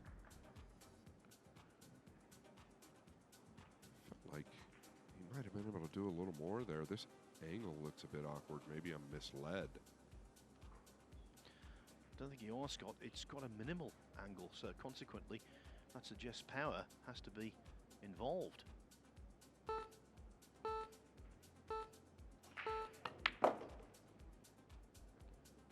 Very nicely done. Very nicely done.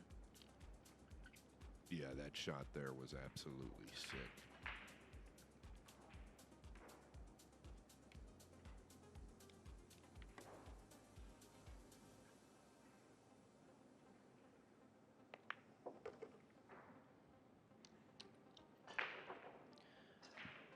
He was 6-2 up. Suddenly, SOUTO got to only 6-5 behind. It was a mid-match crisis for Fedor GORST. Fedor GORST wins the 13th And of course, rack. things could turn around again, but right now, he's back in the ascendancy. 3 clear. He is leading the defending champion by 8 racks to 5. So who will he play in the next round if he does come through? Well, we just don't know, because the Max Lechner-Joshua Filler match is so tight. Lechner leading 6-5. Talking of tight, what about Carlo Biardo? 10-9 up on Chris Melling on table 2 at the moment. Confirmation that Victor Zielinski is through. So Seoa, I'm afraid, not so good today as she was last night. And 18-year-old AJ Manis, having been 9-7 up on Mieszka Fortunski, is now 10-9 down. So the butcher, as they call him, is just 1 rack away from getting into the high stakes of the last 32. And a butcher is a great name for Fortunski. He is so dangerous and so talented. One of my most favorite players to watch. Powerful left-hander. One upset possibly bubbling on table 11. Johan Chua, it was 6 each with Max Eberle. Now Chua's just edged in front. Eberle giving him a really good match. Bernie Regulario from the Philippines has gone back in front against Dimitris Lakatos at 6-5. Loho Sum needing 2 racks to beat Mauricio Garcia. Oh, and Carlo Biardo, he is through. And that ties things up, because Biardo this evening will now play Zielinski. Rack 14, Fedor GORST to break. Well, it looks as though AJ Leading Manis, 8 racks to 5. yes, it's Hill, and he breaks, of course, with a winner breaks rule in the deciding rack. Yeah, it's no secret, man is probably my favorite player to watch. So I'm wishing him luck.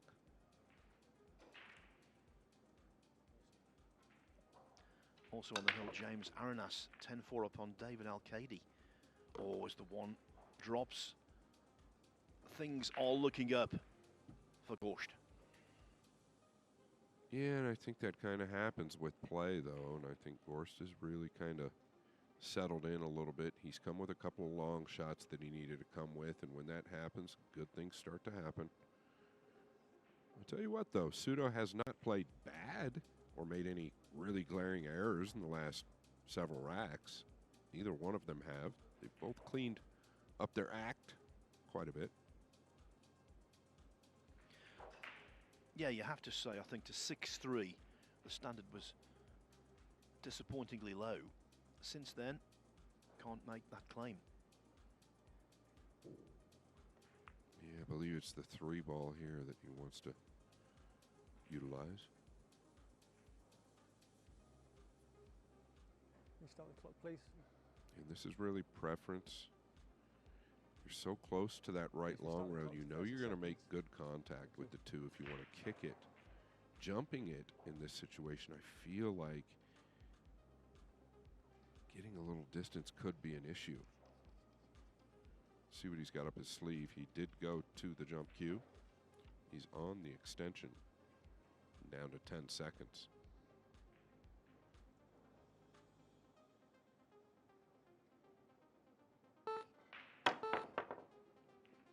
Well, this is kind of what I was touching on. I just felt like the distance or getting the 2 away was always going to be tough if you didn't stay aggressive. Interesting little reaction there on the 2 ball. As it just came to rest, it seemed to wobble a little. Extension cool. Well, GORST at the moment isn't wobbling. He actually looks to be in his best segment of the match. And if he can slot this 2 in, the 4 rack advantage he had at 6-2 might well be restored. Yeah, and it was the 2-ball the first few games that were kind of eluding him. Boy, he has come on a couple of big shots on the blue here recently. Just going to go forward, wants to avoid the green.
American victory in this event.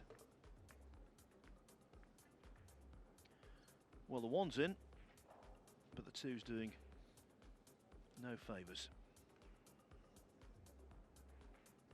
Yeah, kind of been the story off and on here on the TV table. He's going to use the 6. Yeah, you've got plenty of time.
Speed looks perfect. But he caught the 6. That's a problem. He's had that irritating collision time and time again, hasn't he? It happened in the 14th rack, now the 15th as well.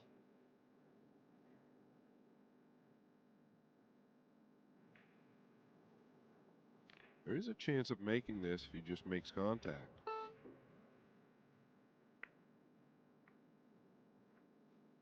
Or getting away with it.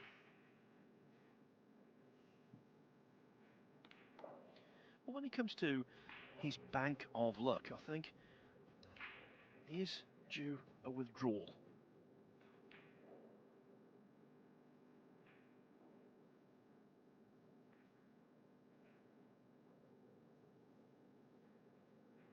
Yeah, once again here, you don't have to try to get too cute. Just get it to the rail, nice and soft. And that'll work.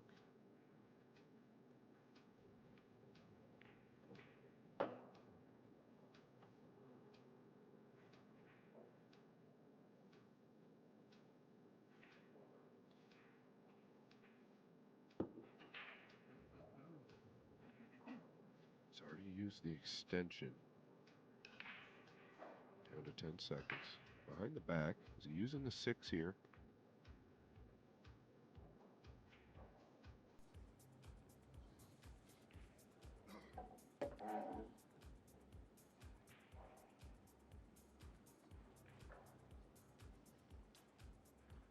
That's really where the payoff comes in if you're SOUTO. Just a nice simple kick to the side rail has earned him this now.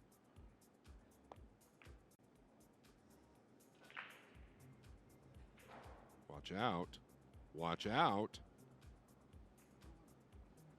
Flirting with disaster. And a grin for GORST.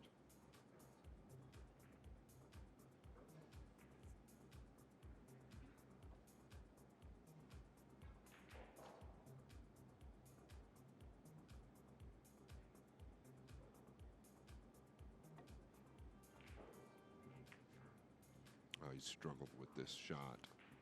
both directions, to the right and to the left. Well, we were right down the line of that shot, and I thought it definitely deviated a little, that white ball.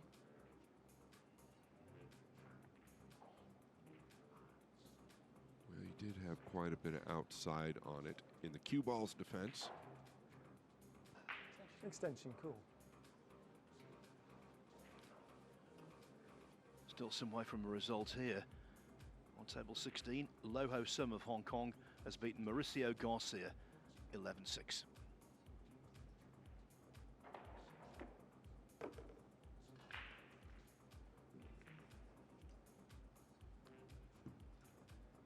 Well, you can't fault SOUTO's fight, showing plenty of it. Yeah, he's full of heart. This shot can be a little tricky. You're kind of in between wanting to go up and down and then just swerve it in with a left ball. He's down to 6 seconds. Buzzer will go off. He has just squeezed it in.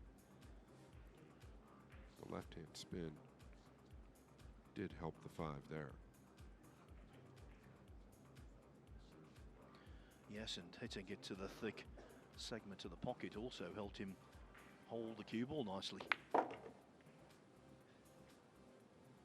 Just when you thought that SOUTO might be fading, just when you thought that GORST might be pulling away, think again.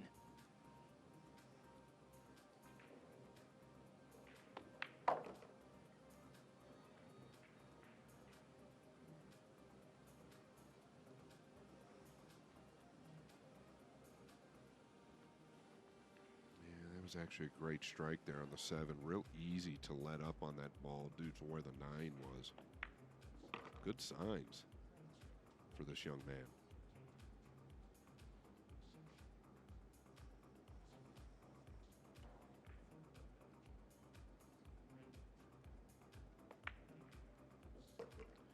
Again, not the cleanest pot, but it falls in. You have to wonder, is the defending champion a little vulnerable? Well, he's still in front by only by a single rack. 8-7 the scoreline.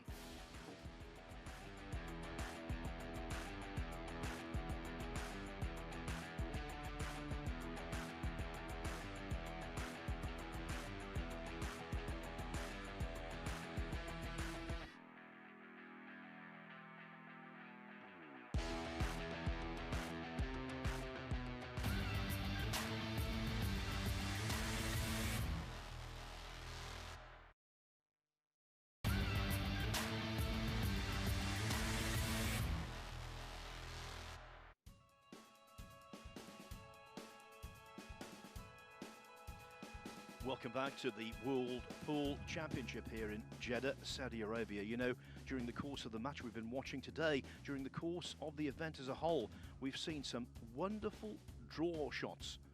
Absolutely incredible. The standard stunning. So how do you play these draw shots? Well, let's go to pool school and our professor, Carl Boys.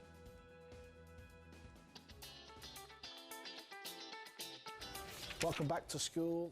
I am your teacher, Mr. Boys. This is Pool School. Lesson 1 is the draw shot. What is the draw shot?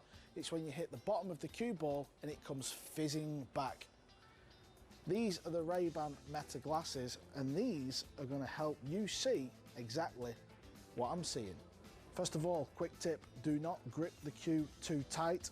That will make the cue come up on delivery, so you want a nice loose grip. Next tip, make sure you chalk the cue. You don't want to be doing the old miscue.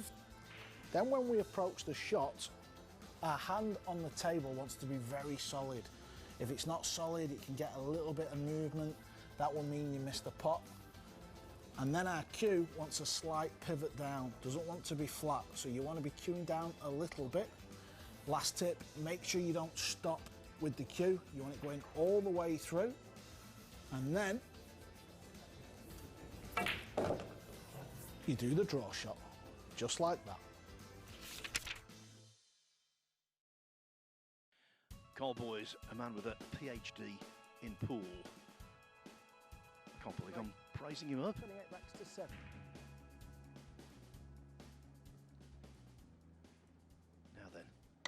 who will graduate with honours in this match.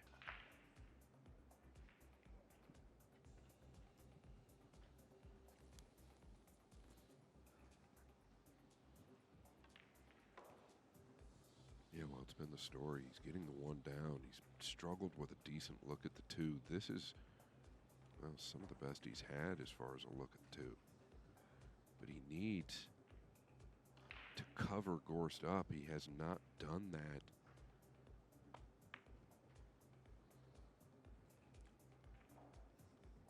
But he has now, and the great news about this isn't really where the 6 and the cue ball are, but where the 3 is. That's going to keep GORST off the jump shot. At least the jump shot aggressively.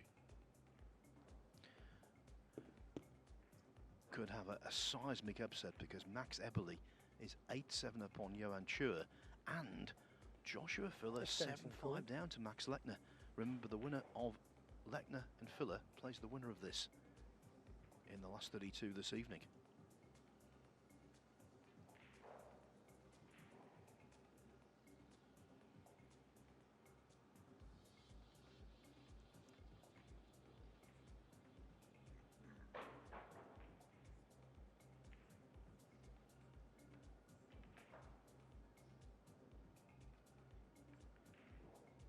Yeah, he's down to 5 seconds.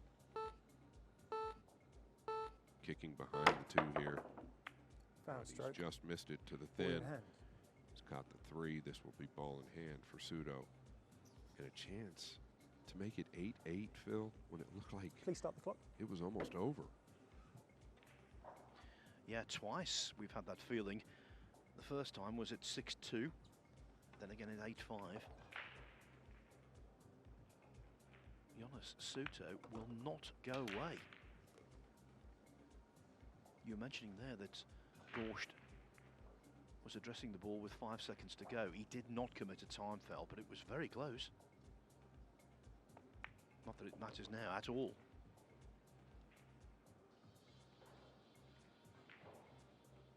Yeah, and you got to give credit to SOUTO. He's definitely calmed down. Like you said, Phil, he's not gone away. It just seems like everything's settled. If you took a before and after, a video of him at the very beginning of this match, the way he was jolting around the table, obviously we get it, the heart rate's way up. But now he's flowing. That's what you want to see.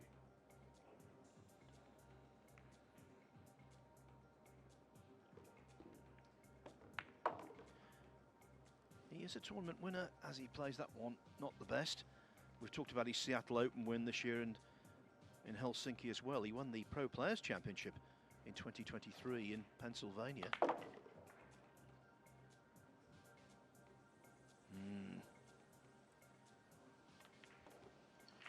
Now then, a test of character, a test of cueing, a test of nerve. Yeah, but I think he buries this. I just got that feeling, and the way he's moving, he's not near. It's flinchy.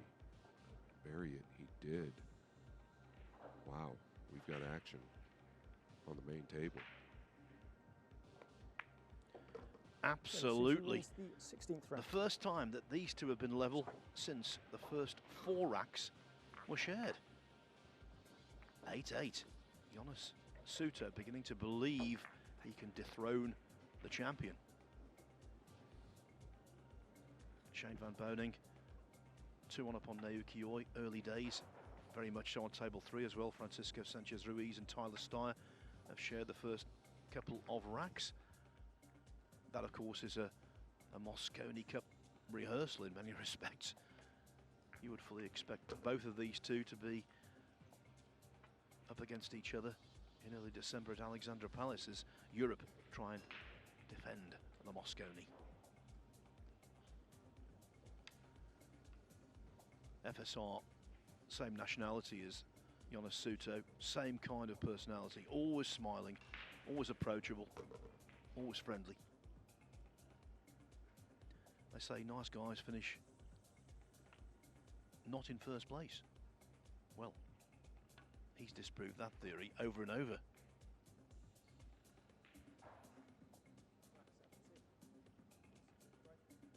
Scores are tied, 8 racks each.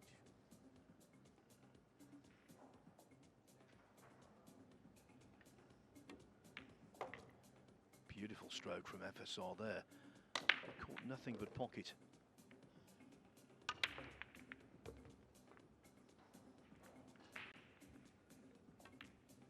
Two 1 over Tyler Steyer.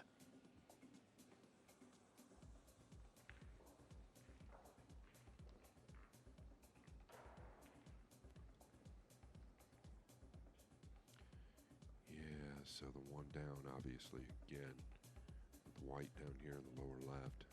This is real tricky. You can knock the 2 down past the 3 and use the 6 or the 4. I think that's high percentage. He's not thrilled with it. You could chip the far right side of the 2 and come around the 6, but he wants to stay aggressive, possibly. Boy, I think you're pressing your luck in this situation. It's just tricky. But the 6 is a real big ball here if you want to go that route, sending the 2 back down left of the 3. I don't know that he's going to do that. This young man, hard to predict. He's on the extension now. Philly looks like he might be trying to get aggressive.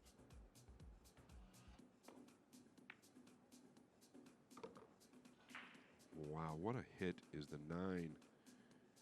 Gonna hurt him, and it sure has. He knew the route that cue ball was going to take.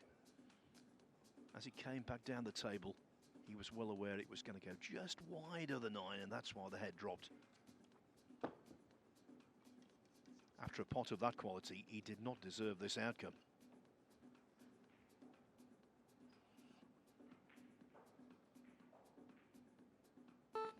Foul stroke, ball in hand. Just unexpected right there. I feel like that was low percentage, the jump shot. You could have kicked to the left rail. Please stop the clock. This could be a major moment in this match.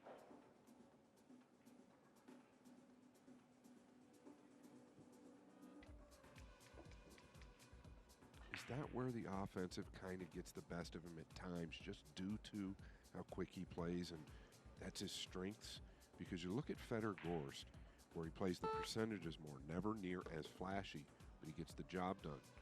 I understand that's what helps SOUTO, but it could also be what hurts him. Well, across the whole range of cue sports, how many fast players do you see who are naturally defensive? They are a real rarity, if any exist at all. If you're a fast player, I think your natural tendency is to go for it.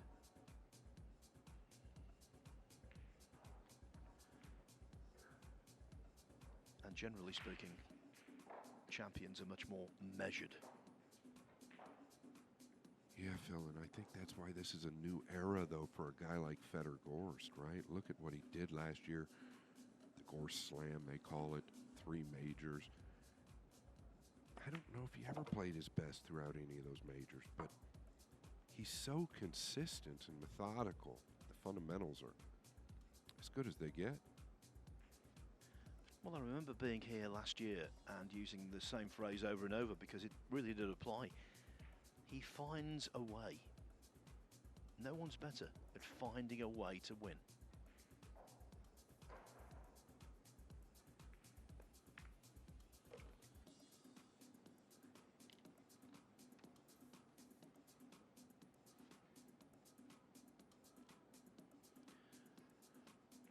Another serial winner, Joshua Filler, back within 1 of Max Lechner. Lechner's lead now 7-6.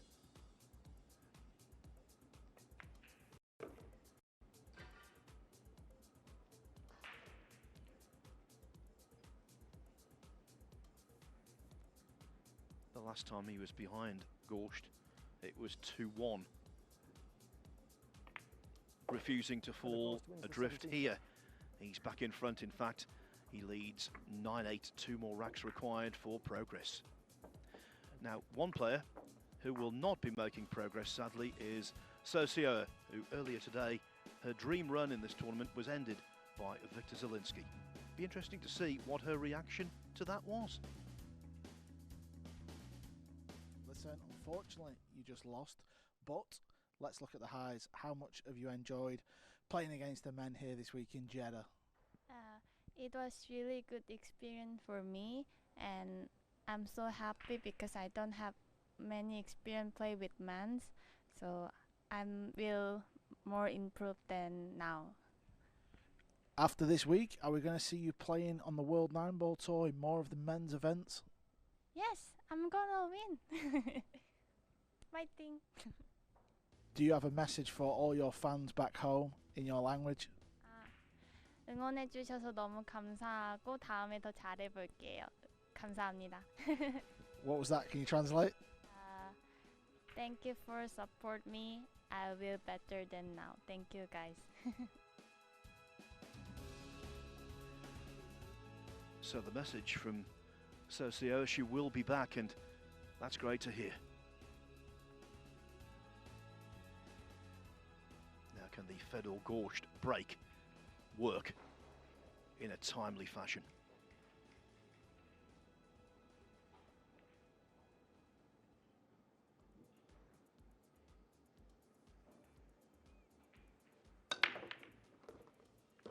Oh, the one down, and Phil, you kind of just touched on it there. A big bad kiss from the pink 4 on the blue 2. But that's a good sign. I think he picked up the speed a little bit there. Notice the cue ball tracking back and forth. Real hot. Great contact. So that's a good sign for him. This is one of many marathon matches out there, emphasizing the importance of the championship, what they're playing for. So many ranking points, so much money, and of course the prestige of being named World 9-Ball champion. Push out called.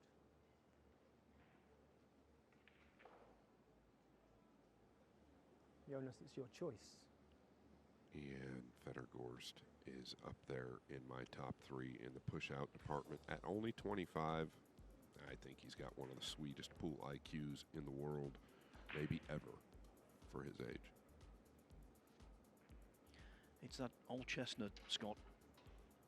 Old head on young shoulders.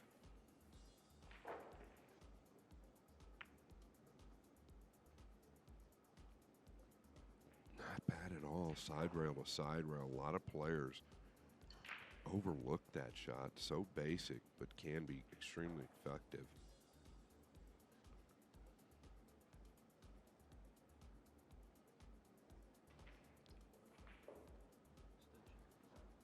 Extension call. Yeah, if he can catch the 2 going in,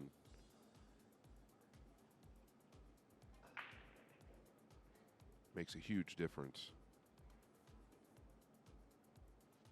Wants to avoid the 7, basically defensively here, almost like he's banking it down to the lower right. But I think he can catch it even thinner, but still has to avoid the 7. Oh, he could see a lot more of it than I thought, Phil, but he's left a window. Johan Chur, one of the authentic candidates to replace Fedor GORST as World 9-Ball champion. Talk about being pressed hard, but he is back on level terms with Max Eberle at 8-8.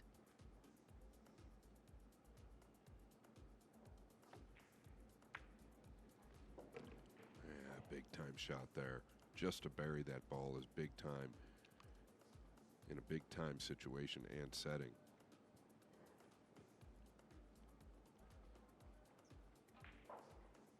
This one really just as tough under the circumstances, because you come with a great one, you've got to come with this one as well. Extension call. I like the call there on the extension, aware of the clock.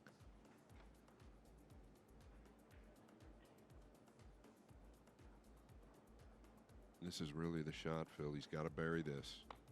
Oh, great look. I think a great management of the shot clock there. Yes, because he worked out that the rest of the table was wide open. He probably wouldn't need any extra time on the shots to come, so why not take it there?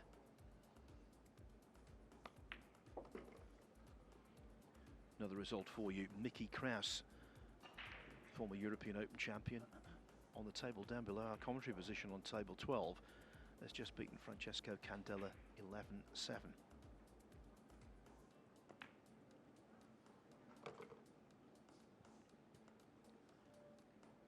Well, they call him the Island Boy because he's from Ibiza. Another nickname, the way he's played here, could be Stubborn SOUTO. That's exactly what he's been. Resilient. Twice in this match it looked as though GORST was going to pull away. Twice SOUTO has rallied. Yeah, and I think the pressure immediately goes to GORST from here.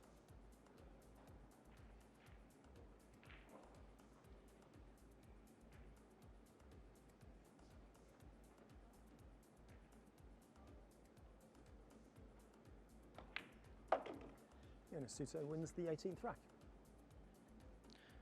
There it is, 9 racks each. This was a match that promised a lot, and in terms of drama, it most certainly has delivered. Who's going to win? We'll find out shortly.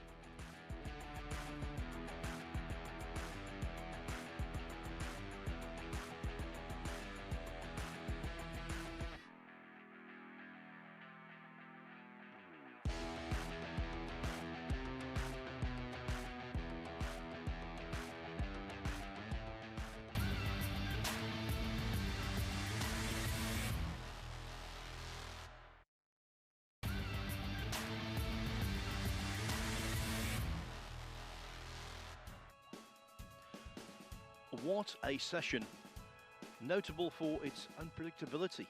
So many big names out there at the moment are struggling to see off very determined opponents. This is the scene around this extraordinary venue that houses 16 tables. The crowd spread evenly because there are so many good matches going on simultaneously. Shane Van Boning made a bright start. He was 2-0 up on Naoki Oi. Now he's 3-2 down. Other big names struggling. Joshua Filler 8-6 down to Max Lechner. And the man who was beaten in the final last year so narrowly, Eklund Kachi, 8-7 down to João Grillo.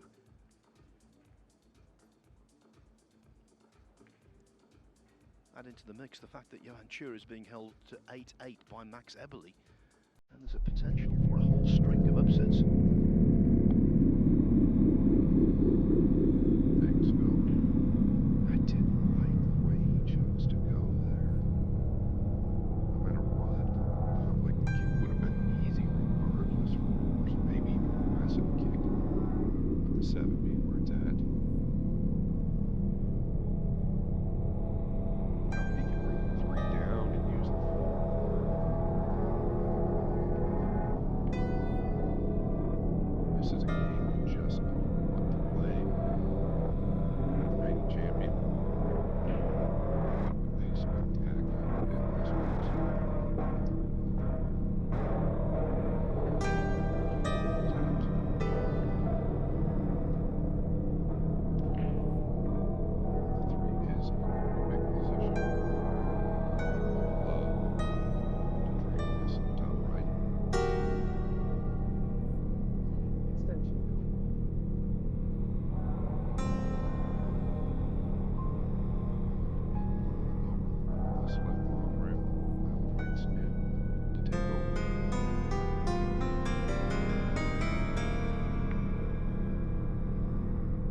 Yes, and the side he had on the cue ball, look at this.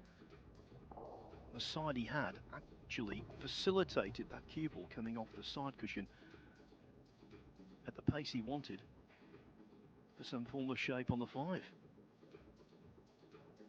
you mentioned it, Phil. We always mention it. He just finds a way to get it done. Work left to do. This is really the next big shot.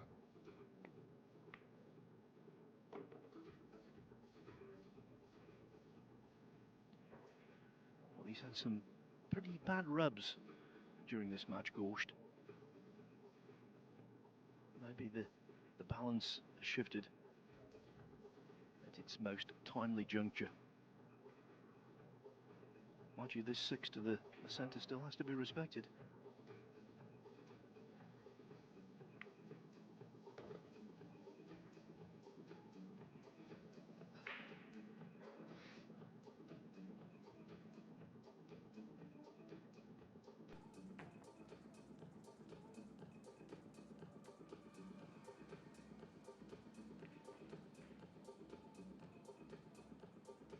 Yeah, just get through this well. Don't let up. Known to aim at the center of the cue ball, then go down when he's drawing it. Well, he was aware of getting through it. He's actually got through it a little too much. I think this is going to slow him down.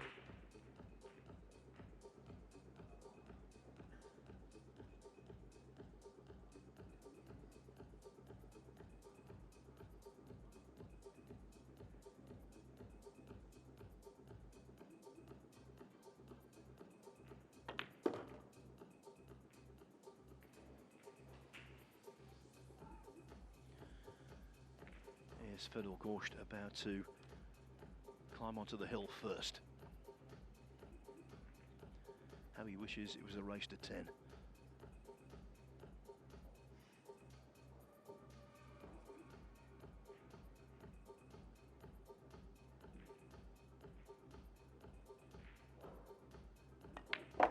Fedor GORST wins the 19th. 9 ball buried. Fedor GORST 1 away from going through, but boy, is it being made to sweat. In that, he's in good company. On table 11, Johan Schur and Max Eberle locked together at 8-8. Member of the crowd there watching on. So as she might be out of the championship, but she's loving all of the other contests going on. Why wouldn't you? What an afternoon this has been. Starting out on table 12, it's Robbie Capito. He of the 5 break and run outs in his first match, up against Iraq's Amir Ali, who I was reading this morning has got a very high Fargo rate. Yeah, Phil, and it looks like Max Eberle with an opportunity versus the Black Tiger, Carlo Beato, to go up a game. It's 8-8 over there. This would get him to 9.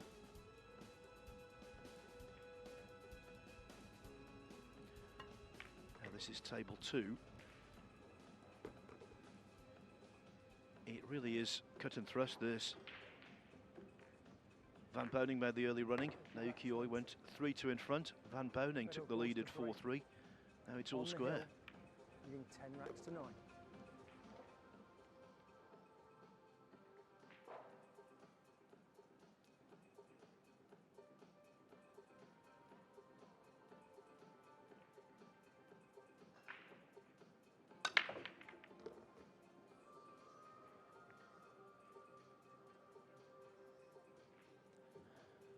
The 2 ball, Scott, is constantly misbehaved. Took the words right out of my mouth, but watch the 9. It got a lot of action there. Like Phil just said, the 2 ball is just not cooperating with either guy for the most part here. There's a good look. GORST would have liked to have caught that just a tick thinner.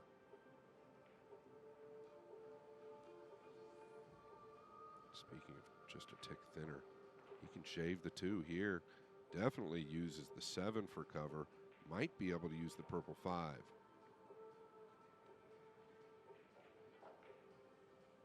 Just thinking, you know, last year, although he was bitterly disappointed to lose 11-10 against Jeffrey Ignacio in this round, SOUTO would love the chance to go hill again.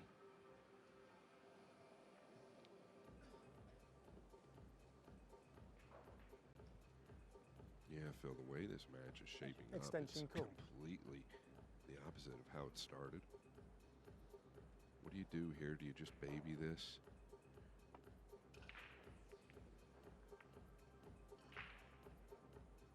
I like it. I think it gets him to the table again. No, he doesn't like it, of course, because he's not in control. What else do you do? GORST looking to stitch him up here. Once again, though, simple, but a nice rub off the 3 to cut this left long rail off.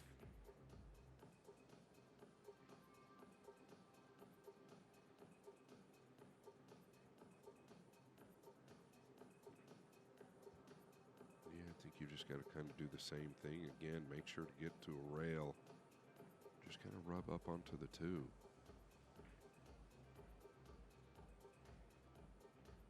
He's gone twice now. Tells me he's cut off to the bottom rail. Oh, stop it. That'll work. Now that was utterly professional from 2 people. SOUTO escaping, and also the positioning of the referee, Ben Taylor Fuente.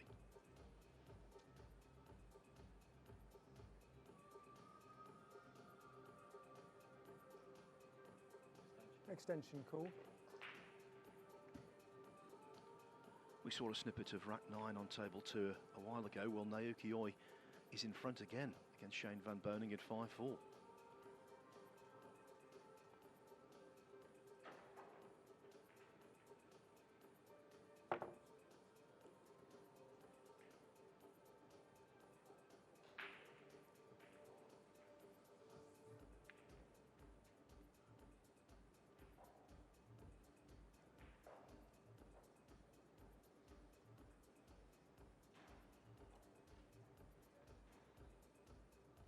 Loads of pressure here, Phil. I think he's got to go.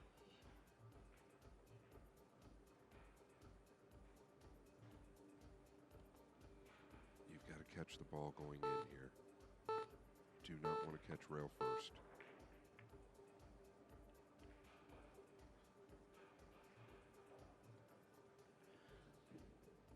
The 2 ball is frozen. SOUTO would be the first to admit he's had a kindly run of the ball in this match.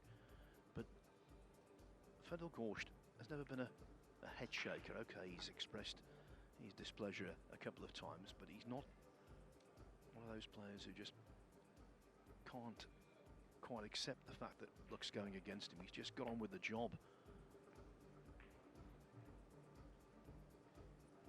But will the job be successful when all is said and done? Yeah, I don't know that that's where he wanted both balls to finish. Jonas going to definitely have a look.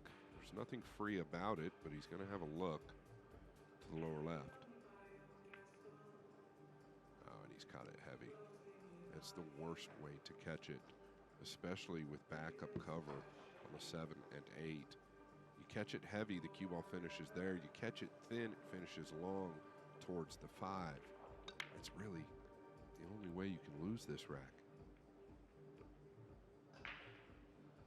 So is the title holder in for the kill.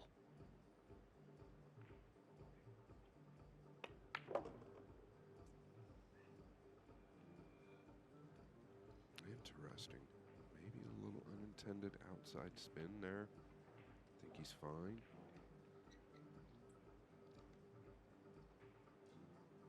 Does he have to hit the 6? Might actually help him. Come off the edge of the 6. No, he can draw past it 2 rails out, I believe. Oh, very well done. Very well done.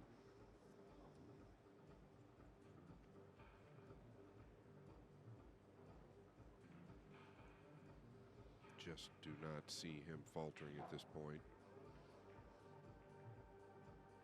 feel it as well.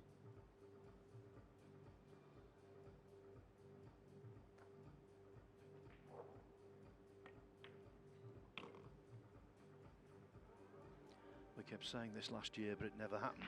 If you continue to play with fire, you're going to get your fingers burnt. GORST avoided that, but again here, he's sailing close to the wind. Eventually, if you keep being involved in matches like this, you will be defeated. Yeah, I have to agree. You can't rely on your opponent missing a long semi-free shot to tie a matchup. But you can't forget what he did last year, over and over, trailing. To your point, Phil, earlier, he always seems to get the job done, no matter what the score is.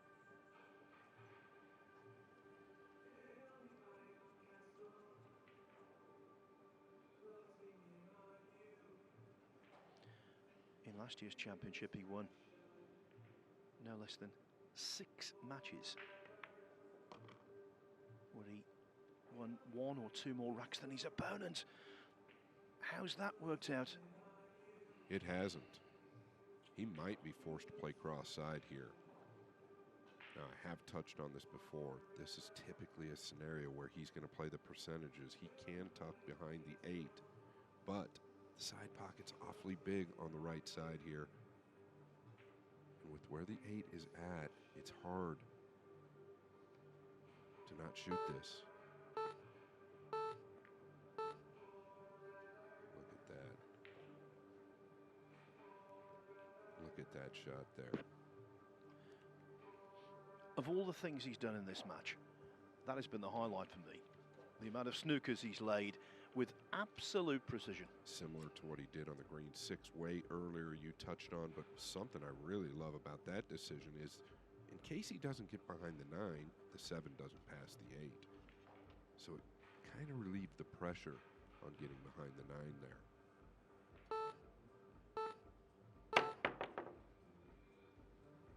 Tell you what, this is a great return.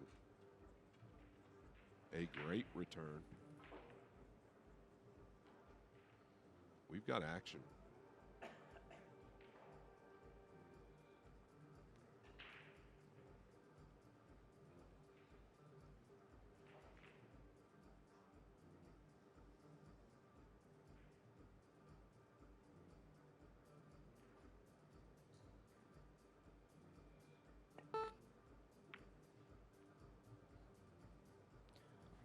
Kick and stick, and look where that 7 ball is, in the heart of the short rail.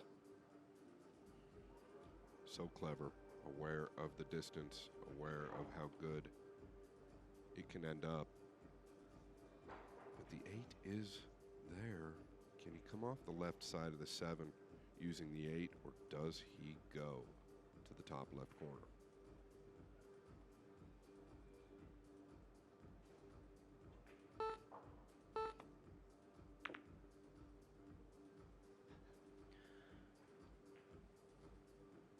Double kiss, and again, the apology. How many times has he done that?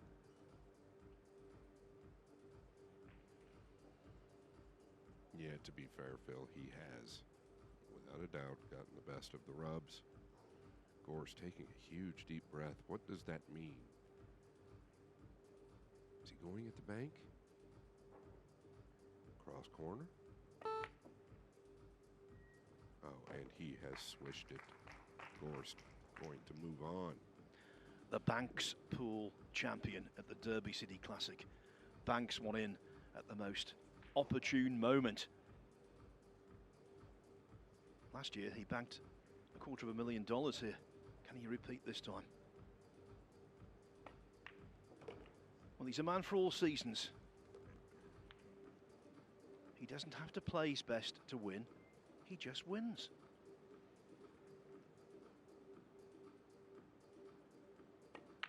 Fedor GORST wins the match. What a 11 cracking matches to none. contest in terms of compelling viewing, if not in terms of quality.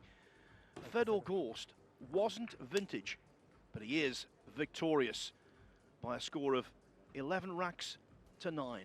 Again, I'll say it, Fedor GORST finds a way to win. He's into the last 32. The defending champion survives again.